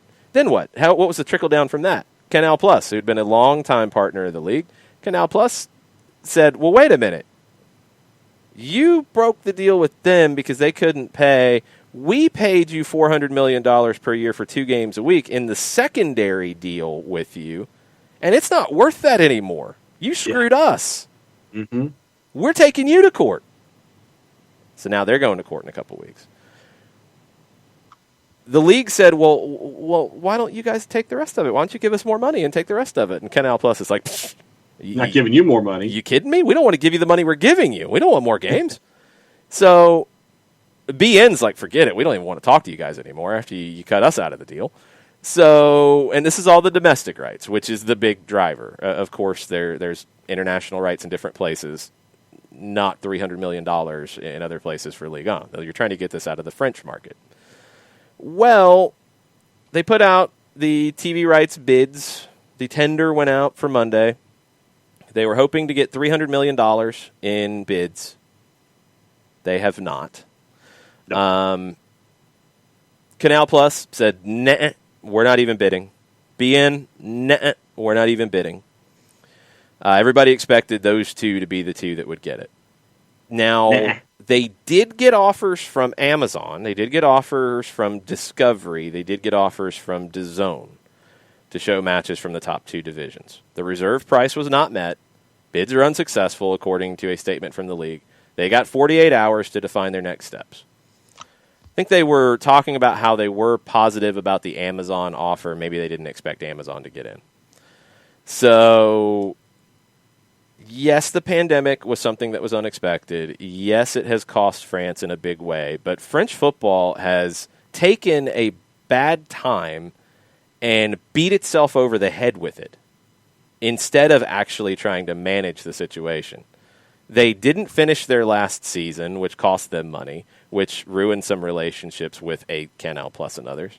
They screwed up the TV situation when MediaPro couldn't pay straight up out of the gates. They blew that up. They've made it worse. Instead of saying we're going to get our money eventually because we have a contract, they've blown it up, and now they're not going to get their money. And now they've screwed up their relationship with their other TV partner, and France is in a bad way with their football. Very, very bad way. So, yeah, they might end up with 16 teams because you might have some teams who have to go away. Yeah. Like, it's to that degree because they were already talking about $1.3 billion in losses. I mean, it's horrendous right now. PSG's even looking to cut. Now, they might get Neymar on a new deal, sure, because Neymar might decide that there's nobody else who can pay him like PSG can. PSG's in a unique situation. PSG might really start rallying for a European Super League now because they might not want to play in France anymore at this rate. It's a mess, and it's poorly run, and it gets back down to negotiating and posturing, right? Yes. You want to play the tough guy? MediaPro, you missed our payment. We're taking you to court. We won the court case. But did you really win? No, you didn't win anything. You won an empty bucket. You can't find anybody to take the bucket and fill it.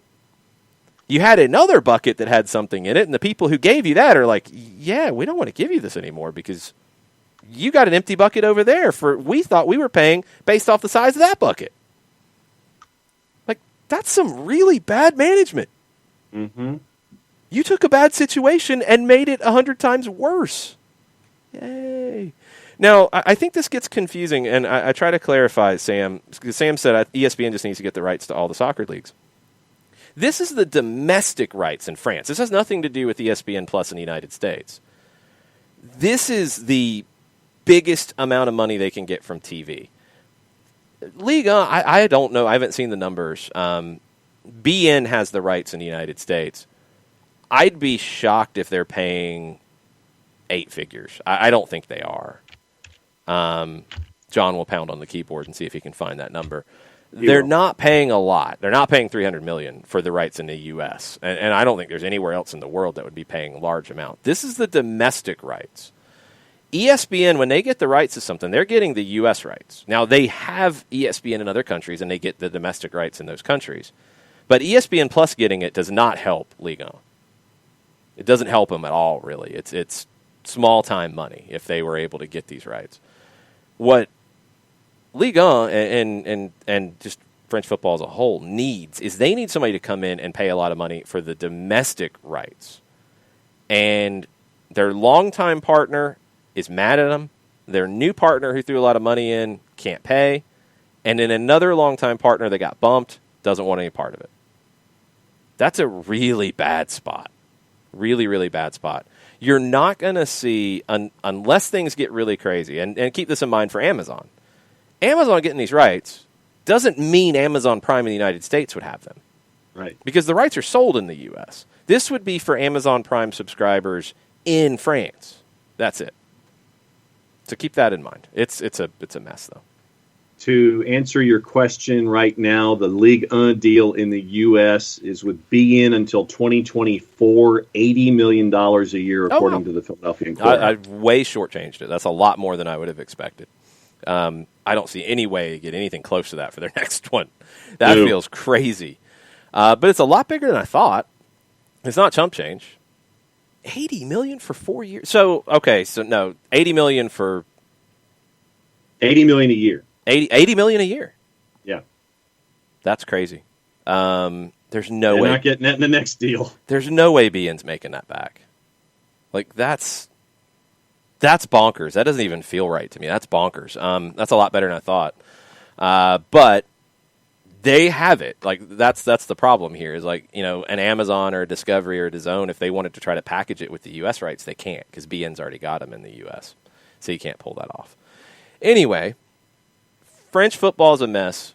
It's going to affect European football to a degree, but there's already things in motion with a Super Champions League, which I think does bump the Super League out of it, but UEFA will give these top clubs, I don't think they'll give them guaranteed spots in it, but I think they'll give them percentages, bigger percentages, to keep them happy.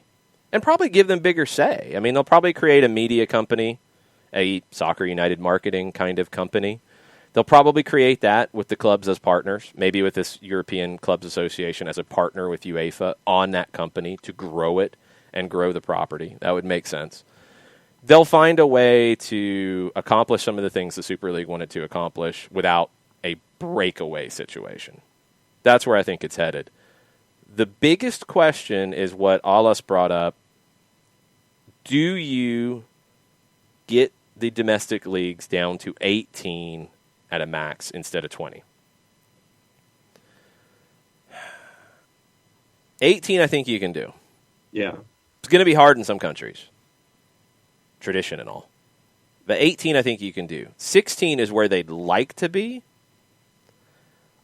I don't know if you can pull that off. But I think that 18 gives you that middle ground in quotation marks, well, of course, where it's in between the two. Yes. So that way you sit there and it's like, well, you know, we can't do 16, we can do 18, and that way you're somewhere in the middle. Well, there. yeah, I mean that's classic how you do it, but I don't. Eliminating 4 games, I think you're wanting to add more than 4 on the Champions League side. Right. You need to eliminate more than that. You need to eliminate 8 games and add those to the Champions League. And I don't think you're going to get there, so you're going to be playing more games than you are currently, which if it's a couple, I guess you can squeeze it as long as you cut those domestic cups back. And that's another one where you've got to do that. And that's where the federations are going to say, oh, yeah, you want us to do that? That's great. Where's our money? Because we make money on these cups. Where's our money if we're only going to be able to have the first division teams in for 4 rounds? How you paying us? Because that's what it always comes down to. The idea all makes sense. I don't know if it's as easy to pull off as just waving a wand. But UEFA has that wand. Yeah. UEFA has that control.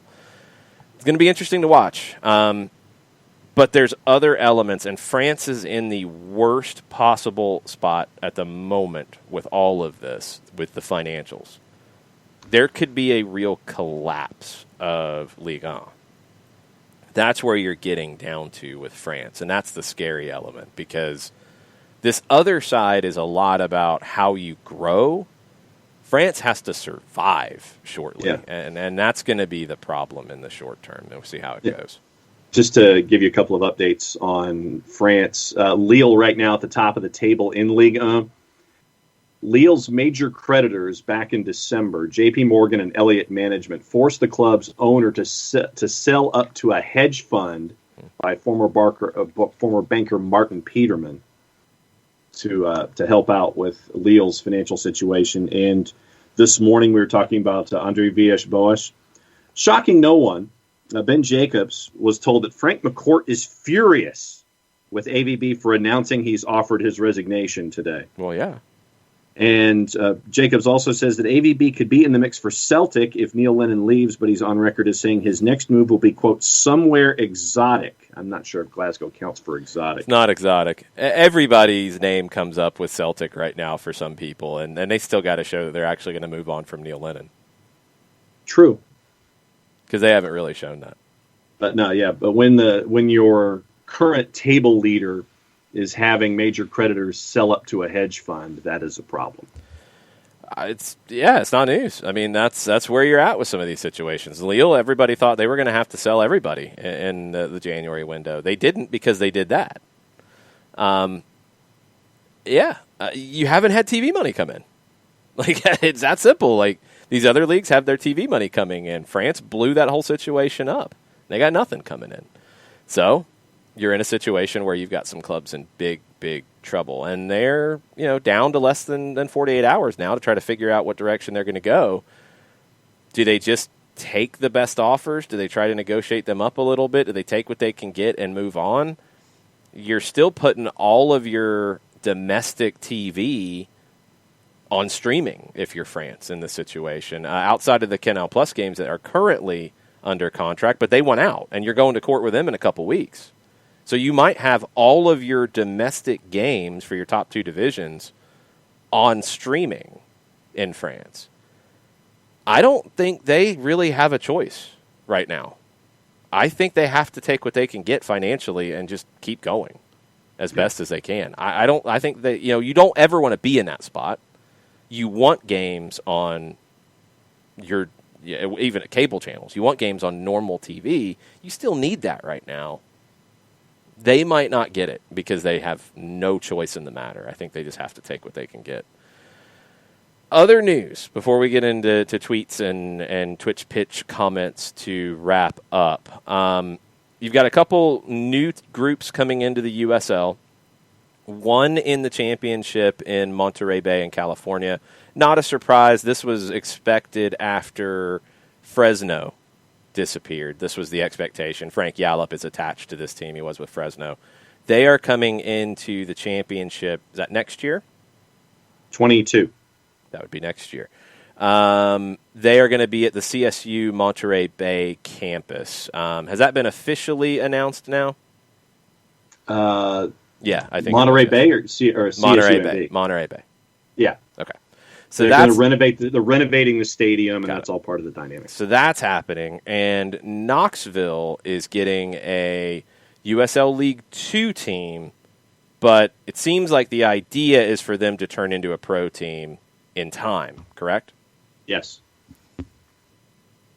The evolution is there for them to start. But the real unique thing about Knoxville and their experience is that they want complete and total interaction with fans deciding aspects of their implementation and their growth, which I thought was really cool. I want to see how they pull this off. With we don't have a name, we don't have colors, and so it's like, all right, we're going to make this a totally immersive experience with the fans there in Eastern Tennessee and Western Kentucky and Western North Carolina to make this a whole immersive experience for the birth and the growth of a franchise. Yeah, it makes sense. It's a good way to do this, and they've got Matthew Wolf, who's a great designer, on board to develop that kind of branding once they get the input. So excited to see what Knoxville could turn into. They could be USL League One's easy. I think they could be a championship team. Yeah. With Nashville not in the championship now, Knoxville could be a USL championship team with Memphis, with Birmingham. Like, that's a good little triangle right there with Atlanta United too. You've got a good fit there. Now, long term, we see with USL, if you have moving up and down between championship and League One, that really doesn't matter, does it? But I think they can be a championship level club and do well and draw between 5,000 and 10,000 people. I think they could do that if it's run properly. And I think they're looking at the old Knoxville Smokies ballpark and looking to turn it into this mixed use development thing like we're seeing with owners these days. And for those that are fans of old minor league baseball, I mean, it's a part of the city that it was. The old minor league stadium for the Smokies, very, very quaint, very, very old school looking when it came to what you would picture in your mind as the stereotypic old single A baseball ballpark kind of a thing. But obviously today is what you're looking at, what you can do with an investment. And it's not just about where you play, it's everything that surrounds it. And that's what they're looking to add to. You take that facility and you do a smaller version of what Portland did with the old Civic Stadium, a baseball stadium, and turning it into a soccer venue. What Las Vegas has done with turning a baseball stadium into a soccer venue and making it a full-time soccer venue where you're having a wide field. You're doing all the things you need to do. It can work. It can really work. It's a good idea. I think Knoxville can be successful, but I'm with Turner Kirby. If they choose sun-bleached orange, launch the club into the sun. They got to be orange, though, right? Oh, you have to. In Knoxville, they have to be. Yeah. Or unless you go and you take the old Smokies colors and you do it that way, which was more of a Blue Jays kind of a thing. Okay. Maybe that would work. Yeah, you can't be. You can't be like red and black. No, oh, well, you could, or you couldn't be no gold and black. You couldn't be Vandy colors. You couldn't be some of these others. So, oh man, yeah, I don't want to see that sunburnt orange nastiness. It's gonna be bad. The roster's out for the She Believes Cup for the U.S. Women's National Team. No Allie Krieger, no Ashlyn Harris. That was maybe the biggest surprise with it.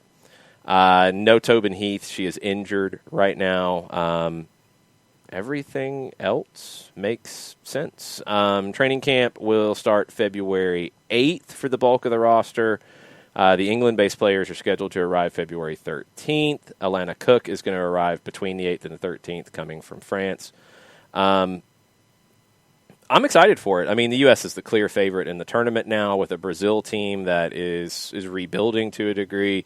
Argentina, who replaced Japan, who is not at this level yet, but it's a good opportunity for them to grow and develop. And a Canadian team that's been a disappointment for a little while. We'll see if they can step up to this level. But the U.S. should win all 3 games and win the tournament. I want to see if they get pushed in these games. It'll have a different feel, at least, than the friendlies that we just saw, where there wasn't a lot to take out of it. You know, the friendlies for the women and for the men in the last couple of months, there hasn't been a lot to take out of these things. You played subpar competition. You haven't even played the best squads from these countries that you've played. It's meh. I mean, it's great for the players who are involved. It was great for Katarina Macario to get her first goal, her first start. It was great for Miles Robinson to get his first goal and his first start. These things are great. But really, are we learning anything? It's a training exercise, is what it feels like. It's just you're not getting too much out of it. Yeah. Keep an eye on this one out of Costa Rica. Ricardo Lavolpe, who took Mexico to a World Cup, managed Boca, legendary manager. He's liked to smoke the cigarettes on the sideline. He likes to wear the jeans and the untucked dress shirt on the sideline. He's a classy man. He is rumored to be taking over at Herediano in Costa Rica. That would be a really big appointment for Herediano. Lavolpe hasn't done a ton here lately, but that's a big appointment if they bring in Ricardo Lavolpe. So keep an eye on that one. John will keep us updated with his CONCACAFiness. And let us know. Which is found every week on Soccer Over There on Monday nights. Yes, except when we get on sidetracks and forget it. Except when we get on sidetracks. Because that happens occasionally. You got German Cup action today. Dortmund and Paderborn, second division Paderborn. This is the round of 16. Winner goes into the quarterfinals. Dortmund with a good performance on the weekend. Leverkusen plays fourth division team Rot-Weiss Essen. They were once Bundesliga. They're in the regional leagues now. What do you think the number is? For that one? In today's version of Cliffhanger, what do you think the number is for Essen? For Leverkusen and Essen plus 3,500. Oh, it's not that bad. It's 1,100. Should be. Oh, wow. I'm not touching that. They're fourth division. Like I need a whole lot more than 1,100 to throw a juice box that way. And Leverkusen a minus 455. Yeah, I need that doesn't feel right. Holstein Kiel, who beat Bayern, who opened the door for everybody to win the German Cup. Holstein Kiel will play fellow second division team Darmstadt. Werder Bremen plays Greuther Fürth. Holstein Kiel even money plus 100. Darmstadt a plus 250. Your draws a plus 270. Dortmund and Paderborn. Paderborn is worse than Essen. Dortmund a minus 625. Paderborn's a plus 1320. And Werder Bremen at 245, a plus 102. Greuther Fürth a plus 250. I don't know. Maybe the Black Helicopters know something about Essen. They're fourth division. How much can you really know? You have cup action in Italy as well. Enter no Romelu Lukaku. He was suspended for accumulated cards and his little spat with Zlatan, who seems to have gotten off completely. He'll be suspended in a cup game when he plays in one again. Ooh, wow, yippee. He would have been anyway because of accumulated cards. But, Zlatan said that what he said was fine, so everybody just accepted it. There was no racism involved. Of course, Zlatan. You said some horrible things that were, yes, racist. Sorry, Zlatan. You can say you were repeating it that somebody else said, and you remembered that insult from a few years ago from Everton, which it was insulting and racist then. It's still racist. I don't care how funny and clever you are, Zlatan. That's a joke that this is just being swept under the rug. Anyway, Lukaku's out for the game. Inter and Juventus. It's the first leg of the Coppa Italia semifinals. It is at the San Siro. We gave our predictions of this one last night on Soccer Over There. What did everybody have, John? What everybody had was Jarrett had Juve, you had Inter, I had the draw, which basically meant it was going to penalties, and Nick had Inter. Well, it's not going to penalties. It's the first leg of the. First leg, so draw. And the numbers have shifted a little bit. Inter last night when we were talking about it was a plus 146. They've moved up a little bit to plus 154. Juve has come down a little bit there to plus 185 from plus 191. I'm still really good with Inter. I think it's all good with Inter. We have, let's see. Also in Italy before we leave the country. Edin Dzeko, who was not allowed to hang out with the first team, now he has been allowed to return to first team training because they couldn't get rid of him. So they have to try to heal this rift between Dzeko and Paulo Fonseca. There were reports that like Manchester City and all these other clubs were interested. Came out in Manchester like, no, we really weren't. No. So yeah, he's back in training. We'll see how that one goes. In the Netherlands, the KNVB has announced that from the next round in the Eredivisie and the second division, they are going to do the concussion substitution pilot, and they are doing the one extra substitution. It is extra in addition to the 5 that are allowed currently. It can be divided over 4 changes, so it's separate from the 3 sub opportunities for 5 subs. It's completely separate. They say a club doctor is responsible for ensuring that the player leaves the field if it's suspected that they have a concussion. And they're moving forward with it. This is in consultation with everybody in these divisions. So the top 2 divisions in the Netherlands have now joined this pilot. And they are doing the 1 sub. I think it's England that is going to do the 2 subs, along with the sub for the opposition in these situations.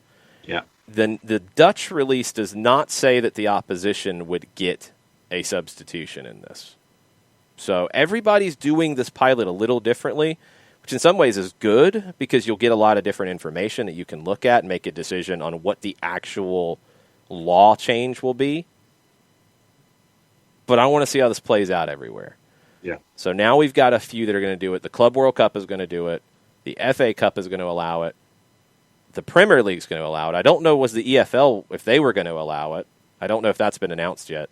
And the top 2 divisions in the Netherlands are on board with it. That's what we know so far with moving on with this. You've got cup action in Spain today as well. Brian Rodriguez's future team, I don't think he's going to be ready to jump in just yet. They are hosting Sevilla in the Copa del Rey quarterfinals. Almeria is the only lower division team left in the competition. They eliminated 2 La Liga teams on their way to the quarterfinals. Sevilla's in 3rd place in La Liga. They've won 5 consecutive in all competitions. Barcelona in Spain. Ansu Fati, it's not going well with after his recovery after surgery. They have ruled him out of the Champions League against PSG, which is about 3 weeks away or so. They've ruled him out of that already. They don't even really want to set a return date right now. Now, they say they're trying to manage the player's anxiety, his expectations. He's a young player. I get it. But that's not a good spot that they're already ruling him out that far down the road. So keep an eye on Ansu Fati and his development. Good news out of Barcelona. Let's go back to the end of last month where it came out from Cadena Cope that the players had not been paid what was agreed to in December as part of their salaries. They have been paid now what they had agreed to. Now, they get paid twice. They get a payment in December and a second payment in June. It took till now, it's 2 months, but they got their first payment. We'll see about June. remember, at this season, the players agreed to a total reduction of salary worth 122 million euro this season and a deferral of another 50 million over the next 3 years. That was what the squad agreed to. So they've been paid what they agreed to 2 months late. But that's where things stand at Barcelona. They have gotten their pay. Sergio Ramos. I'm telling you, this is going to be the drama. This is going to be the telenovela. The Messi one's not going to be as fun. This one's going to be ridiculous. We got Instagram talking this now. Uh-oh. So Sergio Ramos, who is all over the Instagram, he posts pictures with the family, posts pictures of working out, loves the Instagram, loves to build the brand. Well, he likes other people's stuff, too, from time to time. He liked a post from Real Madrid CF _4 ever, obviously a Real Madrid fan, liked a post that they made that said, Real Madrid are now convinced that Sergio Ramos will, all caps, leave the club this summer. And it was accompanied by a photo of Sergio Ramos looking dejected. And the kicker on the post was from Real Madrid CF _forever. That's how we treat our legends. Heartbreaking. And Sergio Ramos liked the post. Mm-hmm. And now people are freaking out. We're going to have more Instagram negotiation now, is how this is going to go. 42.9 million followers on the IG. No, he's good. He's a good Instagram person. He knows what he's doing. And he probably knew what he was doing with liking this post. Oh, yeah. He knew it would get some attention. There's some strategery there. Ragamuffin says, almost nobody's on Instagram. Who cares? 42 million plus people care about Sergio Ramos' posts. Mm-hmm. He's really good. So this is all over the media in Madrid, obviously. It's probably all over the media, all over Spain as well. And this is how this negotiation is going to play out now. Instagram likes is going to give us the sense of where Sergio Ramos will go. In England, we've got Manchester United playing today against Southampton. We've got Arsenal heading to Wolves. We've got Sheffield United hosting West Brom. Can Big Sam get some more points? And Newcastle hosting Crystal Palace. Can Newcastle look like a competent footballing team again? What are the numbers on all these games in England? Okay. Well, we didn't pick anything in England today. So first and foremost, Nathan Pugh wanted to know if we were going to have a watch party for Sheffield United and West Brom. No, because I don't want to stab my eyes out. Sheffield United a +102, West Brom a +308, your draw a +237. Draw. The other 1 o'clock, Wolves and Arsenal. Wolves a +271, Arsenal a +114, and your draw a +234. Arsenal. Your 2-3-15s, Manchester United a -222. They didn't need a room. Southampton almost a +600, and your draw almost a +400. I would not touch it. It should be Manchester United, but yeah, it should be Manchester United. That's where things stand right now. It should be, but no juice boxes get placed in that one anywhere. No. And then the other 315, which would be another painful eye-stabbing exercise. Newcastle a +190, Crystal Palace a +160, and your draw's a +225. Draw. Oh. Draw, because they hate fun. We'll get some more information on this because I think this is going to require probably more conversation. Burnley, the takeover is done. It is a Glazer-esque takeover. Is that a fair way to put it? Fair. Of ALK Capital taking over Burnley.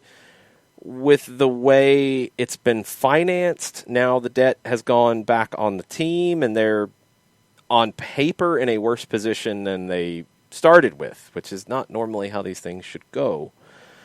We'll get a little more. It's very complicated. We'll try to make a little more sense. But yeah, this is making the rounds today on the Burnley side of things. That's going to be John's homework, is explain this situation so a 5-year-old will understand it. Not right now. Okay. That's your homework. It would take a little while. Okay, maybe a 10-year-old. Other individuals and loans looking like mortgages on property. That's what I'm saying. Okay, so homework for John.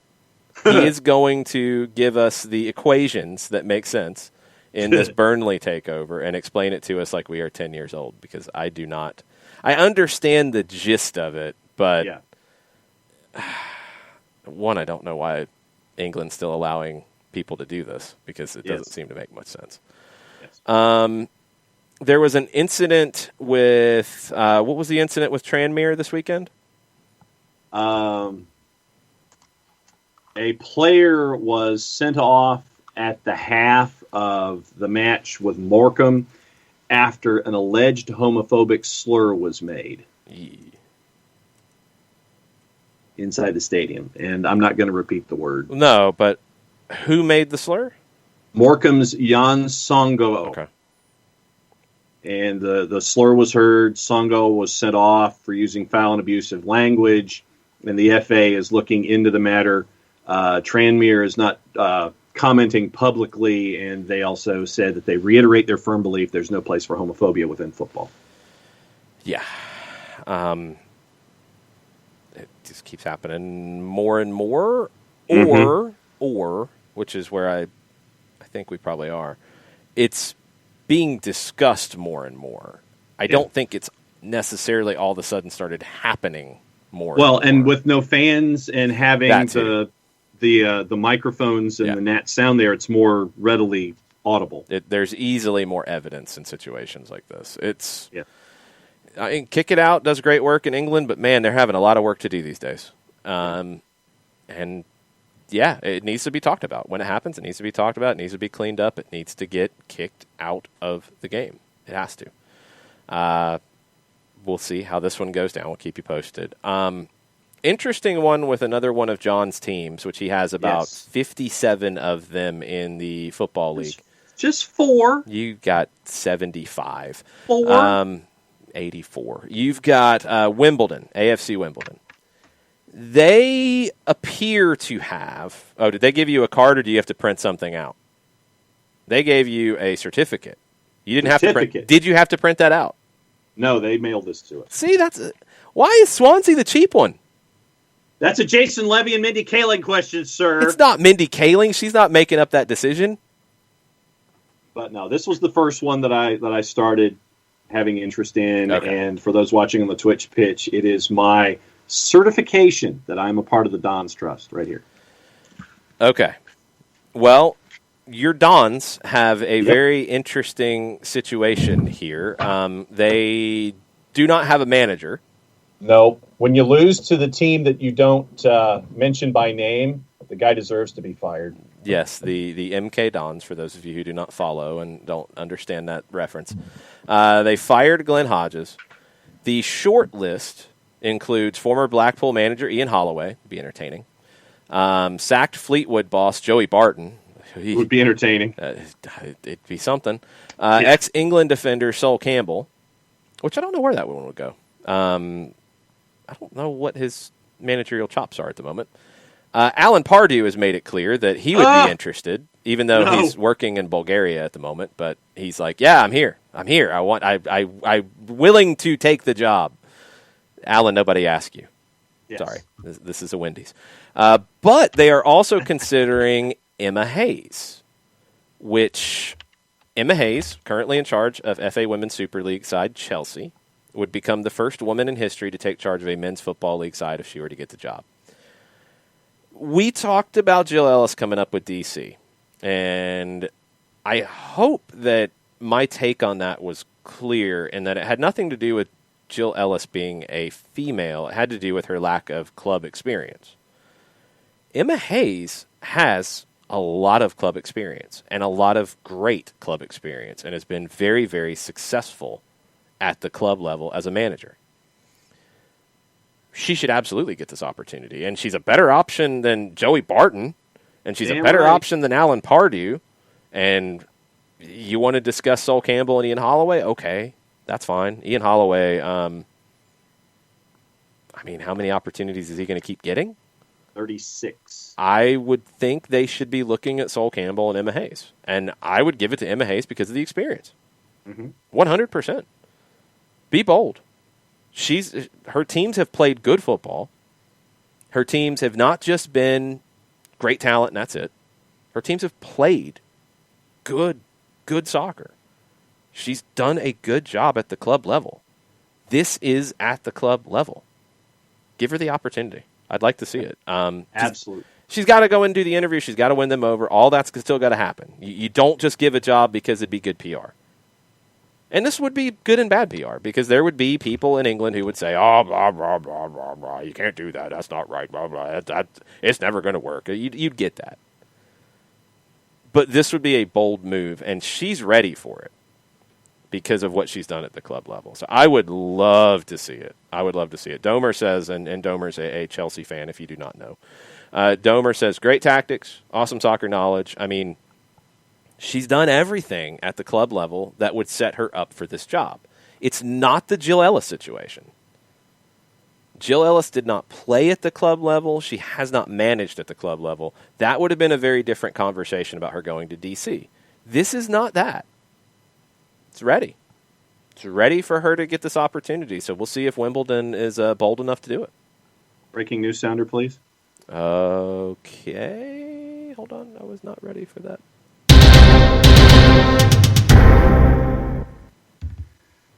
Olympique de Marseille announces the dismissal of Andre Villas-Boas from the release. It is 3 sentences. This protective decision, and this is through Google Translate, this protective decision has become inevitable given the recent repetition of actions and attitudes which are seriously damaging to the Marseille Olympic institution and to its employees who defend it daily. The comments made today at a press conference with regard to Pablo Longoria, Director General in charge of football, are unacceptable. Its exceptional investment cannot be called into question and was, on the contrary, welcomed by all during this winter transfer window marked by an unprecedented crisis. Any sanctions will be taken against Andre Villas-Boas following a disciplinary procedure. France. Basically. Wow. We're mad and we're not going to take it anymore. Rah! He did offer his resignation. So you can't resign, you're fired. Yeah, that's kind of funny. There's also news because, man, France is trying to grab everybody's attention right now.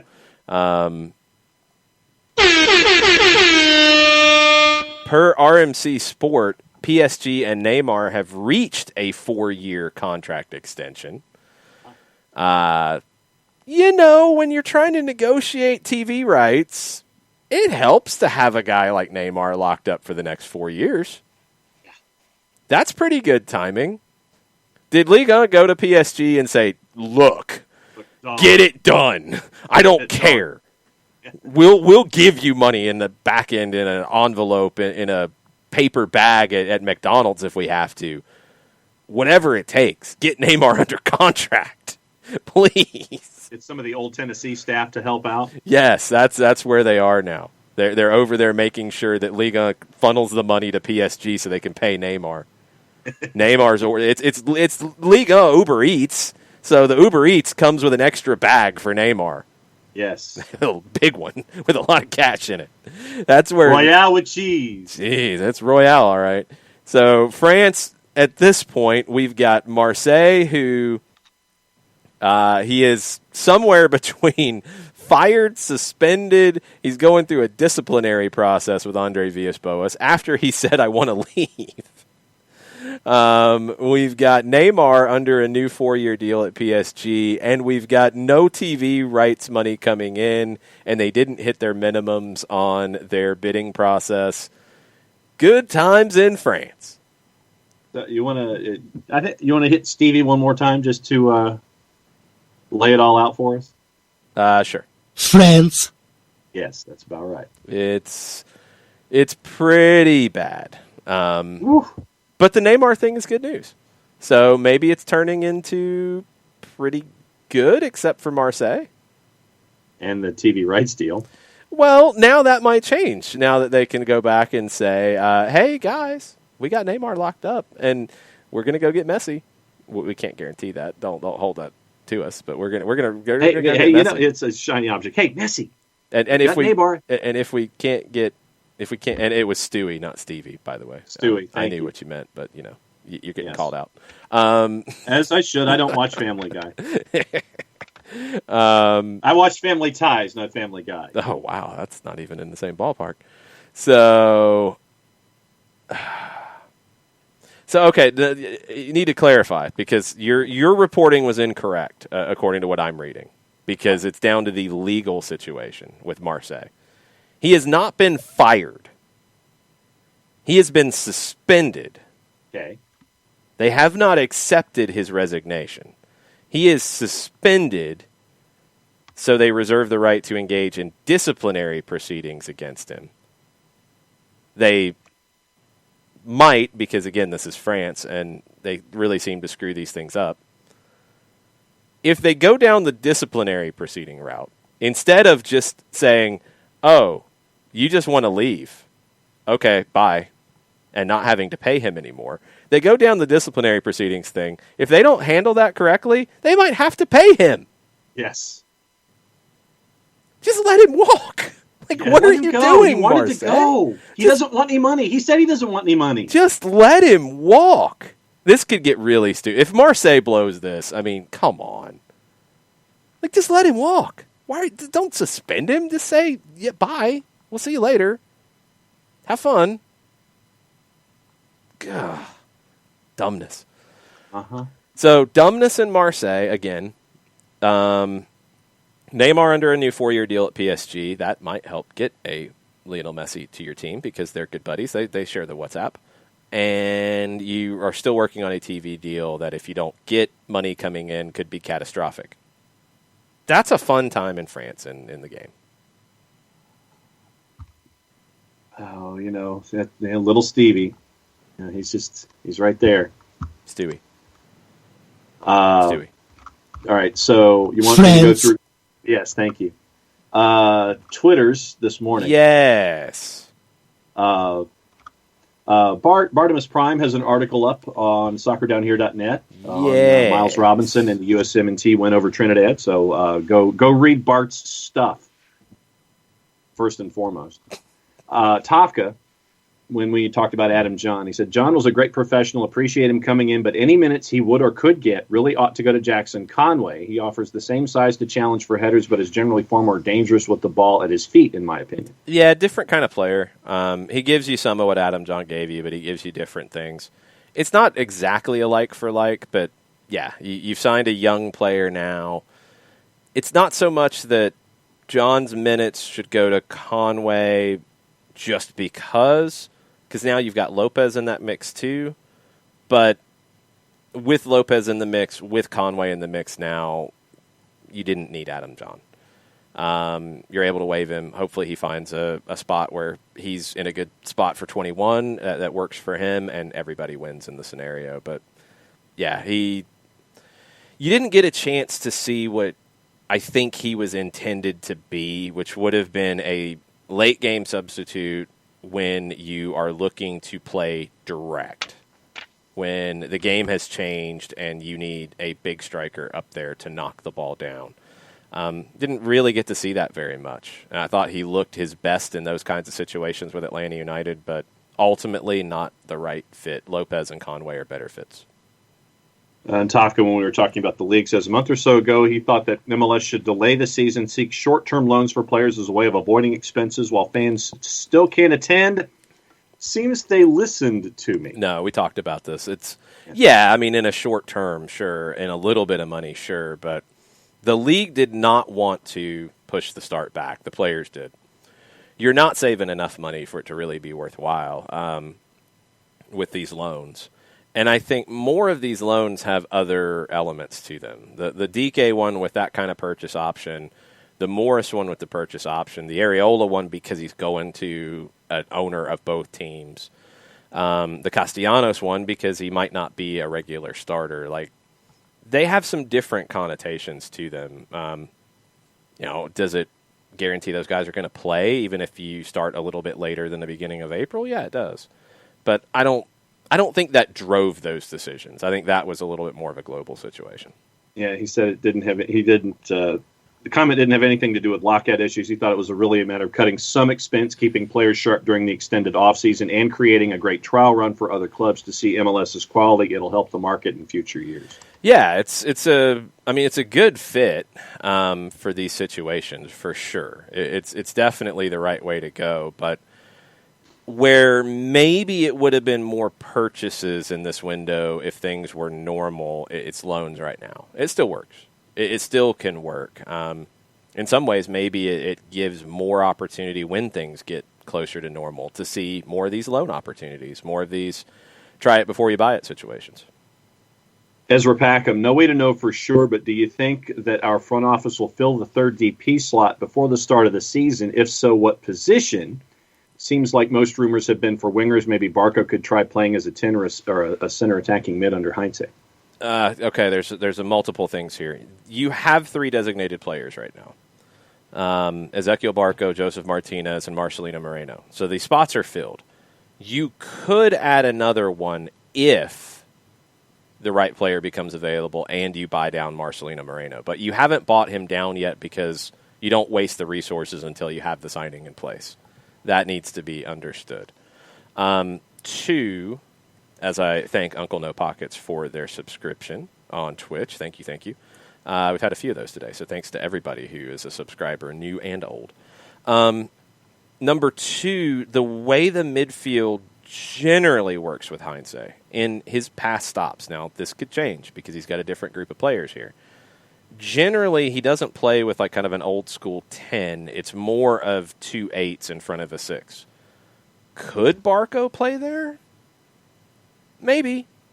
We haven't seen him play exactly that kind of a role. When he's been there, it's been more of a 10 who plays a little bit more like Miguel Almiron played the 10, where it's a 10, but they might play it a little more like an 8. Barco hasn't done that very much. So I still think his best position with this group under Gabriel Heinze is on the left wing, but we need to see it all come together. This is based off what we saw Heinze do with a different group of players at Vélez and at Argentinos. He's got a different group now. He might find a different way to make it work.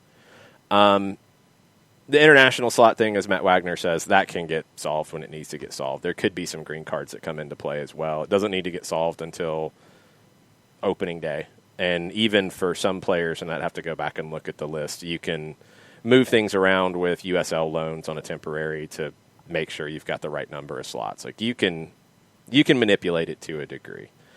But in terms of signing a designated player and making that right signing, there really haven't been any rumors about wingers and these kinds of players yet. All the rumors have been holding midfield. And Franco Ibarra has given an interview in Argentina, and we've talked about it, where, he's basically saying that, yes, I'm going to Atlanta United.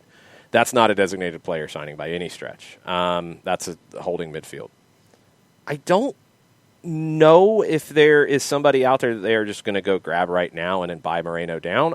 They've got the ability to wait it out. They've also got to see what happens long-term with Barco. And, I'm sure you're hoping that he hits the ground running, has a great start.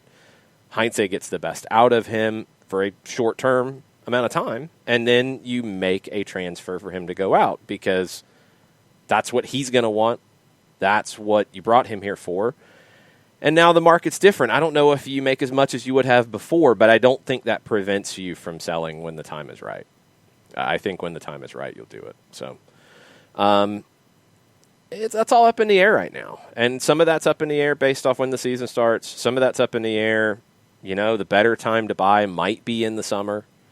You also want to see how things play out in Argentina, because you could have some good deals become available, and you don't have to rush it at the moment. You've got your window open until May 7th. So Argentina's about to go into a new competition here, and you've got some teams who need to sell players to balance books. And you've got some big teams that have some difficult decisions with that. River's one. You've got quite a few players at River that are looking for a way out in the summer. they've got to bring in some money. And maybe things get shifted around then. I don't think it happens immediately is basically where I'm at with another designated player. I think you've got the time to wait it out and see. Because you've got your spots filled. It sounds like you can buy Moreno down. All great. You do that for the right player when the time comes. You're also looking at what happens with Barco long term. And maybe you're waiting to add a left winger until that time. When it's time for Barco to go. When that happens, you go add a winger. Then you're still not worried about a designated player because you could still buy Moreno down. You're waiting on the right player that comes available. And in this crazy time where you've got clubs that might have to make sales to balance books, that right player could come from an unexpected spot. You'd like to give yourself some wiggle room to do that. Could Ibarra be part of the U22 initiative? Yeah, it absolutely could. I would expect that he would be because, we don't know how those rules are going to work out just yet because we're still waiting to see exactly how that plays out. But, yeah, he could because you've got the right designated players to fit your situation with being able to have, I think, 4 or 3. I think it's 3 U22 initiative players. And Eric Lopez should be one. And this is what we know of the rule. It's still, we're waiting on the true parameters here. Ibarra could be that, which, it doesn't really matter what he is. Like, you're going to sign him. Like, it's not like you have to make sure he fits into this category, this bucket, or this bucket to be able to sign him. You're going to sign him. He's going to fit into something. You've got senior roster spots. You've got flexibility, so you can sign him to however you sign him. But, yeah, you're going to give yourself as much flexibility. That's where you add a guy like Paul McDonough because Paul McDonough knows how to manipulate the cap. He knows how to find every dollar in the cap that you need to be able to stretch. And I'm sure he's already thinking U22 initiative. I'm sure he's already thinking, I can save here. I can have this guy on a supplemental deal. I can have this here. I can do this here. I can do that there to give yourself as much room as possible. You want to have every bit of leverage you possibly can to make your roster better when the time comes. And with that Moreno contract where you could buy down, with this U22 initiative, with a couple guys that fit into that, with a sale of Barco in the next 12 months, you've got a lot of things that are percolating, and you can make some moves when the time comes. National Soccer Hall of Fame has announced the 40 candidates for selection or for consideration for selection for the class of 2021. There are 20 on the player ballot, 10 apiece on the veteran and builder ballots. Okay, we'll jump into all 40 people. We'll break into all that tomorrow. Let's hold that for a breakdown. There's a lot of folks. Yeah. What else do we have on Twitter? One more. Two more quickly. Happy birthday wishes across the board to Michelle Akers and Captain Redbeard on the discussion about Adam John and Jackson Conway. He says, agree about Conway, but no offense to Adam as a fan. It was extremely disheartening to see his name in the lineup so often last season. Whenever his name was announced in the starting lineup, I immediately felt like Atlanta United really couldn't be competitive, much less exciting. That's harsh. I think it's harsh. I think Adam John worked really hard to be the kind of player that Atlanta needed at that time. I think he tried to do too much is the biggest thing. I think he drifted out of the middle too much, and he tried to do things that didn't suit his game. He tried to be something he wasn't. It's coming from a good place, but it didn't help. You didn't have Joseph Martinez, so you weren't going to be as competitive as you would have been with him in the lineup, period, no matter who you played up there. John Gallagher wasn't Joseph. Adam John wasn't Joseph. Eric Lopez or Jackson Conway wouldn't have been Joseph. It is what it is. So it's a little harsh to put that on Adam. I thought he gave you everything he had, and he worked hard every time he was on the field. That's the most you can ask for. The quality side of it, he wasn't supposed to be in that spot. Injuries ended up putting him in that spot. And his performances didn't jump to that spot. And ultimately, that's why you've moved on into a different direction. That's what happens. But he'll be fine. He'll find a spot. And Atlanta will be fine because they've already added Lopez. And they've got Conway, who will now get time. And they've added Eric Lopez. So 2 Lopez's. They've got a lot of options in that spot, along with Joseph coming back healthy. So everybody is in a good position going forward, and you should be better this year than you were. I think John gave you all he had. Just ultimately wasn't the right fit. Caught up on Twitter, sir. All right. Final question call on the Twitch pitch as well. Some conversation about the game from Sunday. There's not a ton to dig into with it, honestly. Like, when Trinidad and Tobago is starting a Johnny Fortune, which is a great opportunity for a Johnny. It tells you about the level of that Trinidad and Tobago team compared to the U.S. team. I mean, you're starting a player from Atlanta United's academy against a team of MLS top guys. You know, like it tells you the difference in level. The level showed. This was nowhere near Trinidad and Tobago's top team, and there's only so much you can take out of it. I mean, like Miles got his goal. How much defending did Miles have to do? Not a ton. No. You know, Bello gets on the field. These things are great. But you don't learn too much from it. What they probably gained the most from during this time was the camp. Learning how Greg Berhalter works, the U23s for Bello and Robinson, learning how Jason Kreis wants to work with an Olympic year that is still on the books for now, and hopefully it will get done. We'll have to see. I don't think it's going to move to Florida. Sorry, Florida. Right now, there's still the plans for the Olympics, and Bello and Robinson would be a part of that. So being part of the camp, the training, that was what they gained from it. The actual game, yeah, I mean, you weren't really tested. So there's not a ton to dig out of it. I think sometimes you look too hard in games like that to get something out of it. Yeah, and I mean, it was great to see all of the guys getting the reps that they were getting. Great to see them out there. But I think that in a situation, I think I had read that when Trinidad and Tobago was practicing, they'd only practiced against players between the ages of 16 and 21. And one of the players on the roster said that they were not ready for this game to go up against the United States. But now from a U.S. perspective, great to see all these guys. Good to see guys get runs. Good to see them get caps. But I think that you're right. I think it's that experience about being together and giving Jason Kreis folks to look at for the Olympics, Greg Berhalter folks to look at for the national team, having them together in that group setting. I think that's the biggest thing for me. Yeah, that's what you're gaining from it. Austin FC has announced their local English TV partnership. A triopoly with Nexstar. A triopoly? Yeah, three. There are 3 stations owned by Nexstar in the Austin market, and it's the NBC, the CW, and the MyTV, which used to be UPN. Is so triopoly even a word? I'm still baffled by this. Duopoly, triopoly, that's about it. You can't say quad, but I mean, it's basically duopoly, triopoly. There are 3 stations owned by Nexstar in the Austin market, and I think the CW, I think, is going to be the flagship of all 3, but it's the NBC, the MyTV, and the CW. They're all going to be associated with Austin FC. And it's a 2-year deal, over the air. 100% of the TV households in the greater Austin metropolitan viewing area will get these in high def.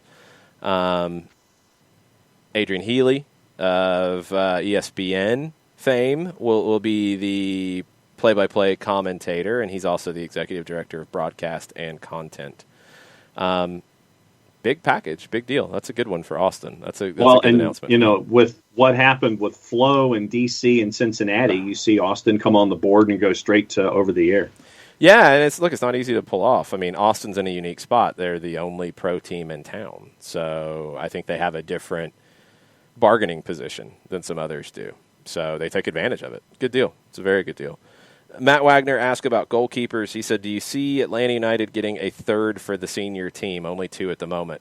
It could be Novo, who is that third on loan from Lanús. We don't know the parameters of that. My guess is he would probably be on loan to the first team, so he would be the third guy. If not, it's Lundgaard. I think both will get time with Atlanta United too.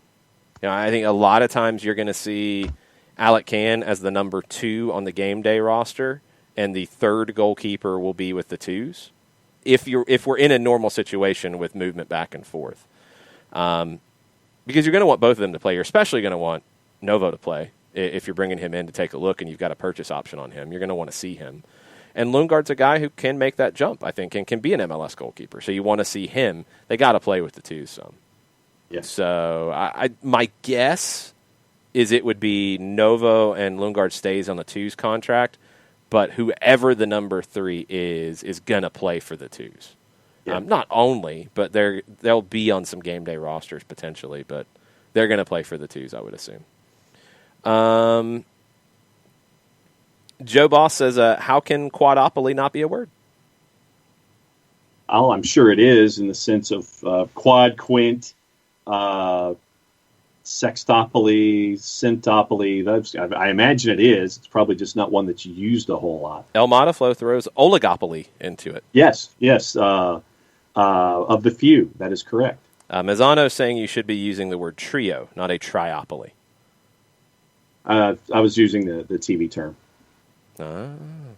But I don't know. I'm not going to argue with you about a TV term. But it seems like there's probably better ways to explain it than a triopoly. Yes. You blame the TV industry. That's what we've always said. I will absolutely blame we the never TV industry. go any further than 3 when discussing opolies. I just think of a monopoly as like we have all of it. But if you have 3, then do you really have all of it? They don't. Well, they just have 3 channels. They just have 3 different channels. So there's no opolies. Yes, they have 3 opolies. No, it's not an opoly. They don't have all of it. They only have part of it. They don't have CBS. No, that would be part of the monopoly. But how is that a monopoly if there's other channels? I'm confused. It's like driving on a parkway and parking on a driveway. Pretty much. It doesn't make any sense. Now I understand the TV industry and why it never makes sense. Correct. And that's how we're going to end it today. We'll be back in the morning for a Wild Pass Wednesday. Mike Conti will join us at 10 o'clock, as he always does. We will hopefully have updates and good news on MLS, but I'm not expecting that until later in the week.